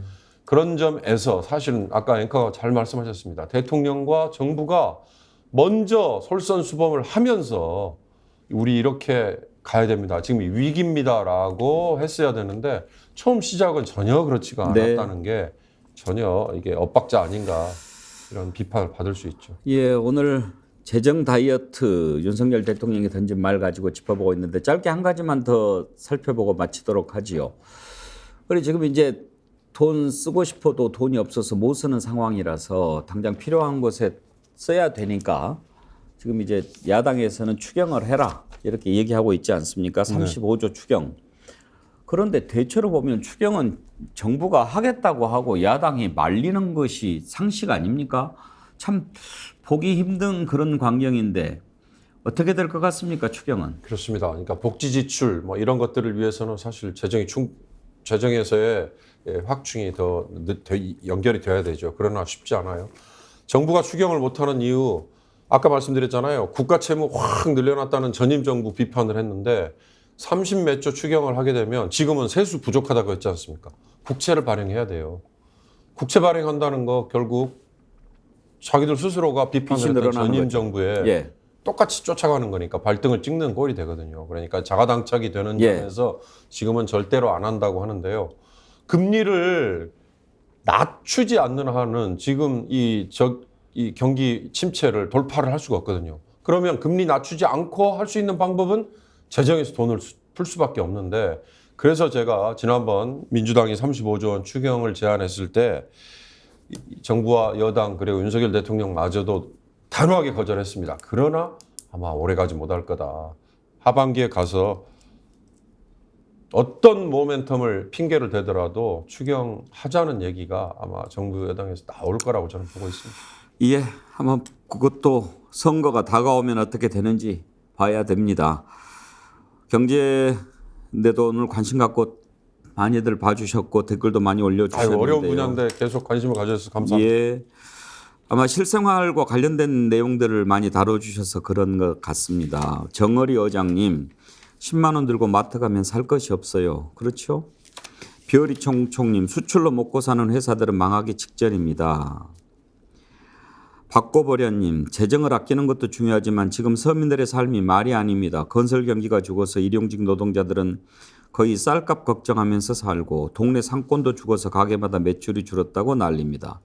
지금이야말로 서민들에게 산소호흡기라도 꼽아주는 게 동네 경제, 내수 경제 살려야 하는 시기 아닌가요? 예, JK님, 선거 다가왔을 때 현금 풀기만 해봐라 그러셨는데 예, 정확하게 지적해 주셨네요. JK님께 자연주의 화장품 글램모에서 드리는 선크림 아이크림 세트 보내드리도록 하겠습니다. 1부에서 선정되신 분과 2분 스픽스 이메일로 닉네임과 주소, 전화번호, 이름 남겨주시기 바랍니다. 오늘 여기까지 하죠. 윤경호 소장 고맙습니다. 수고하셨습니다. 네, 감사합니다. 함께해 주신 여러분 고맙습니다. 내일 오전 10시 50분에 생방송 백운계 정치본색 찾아뵙겠습니다.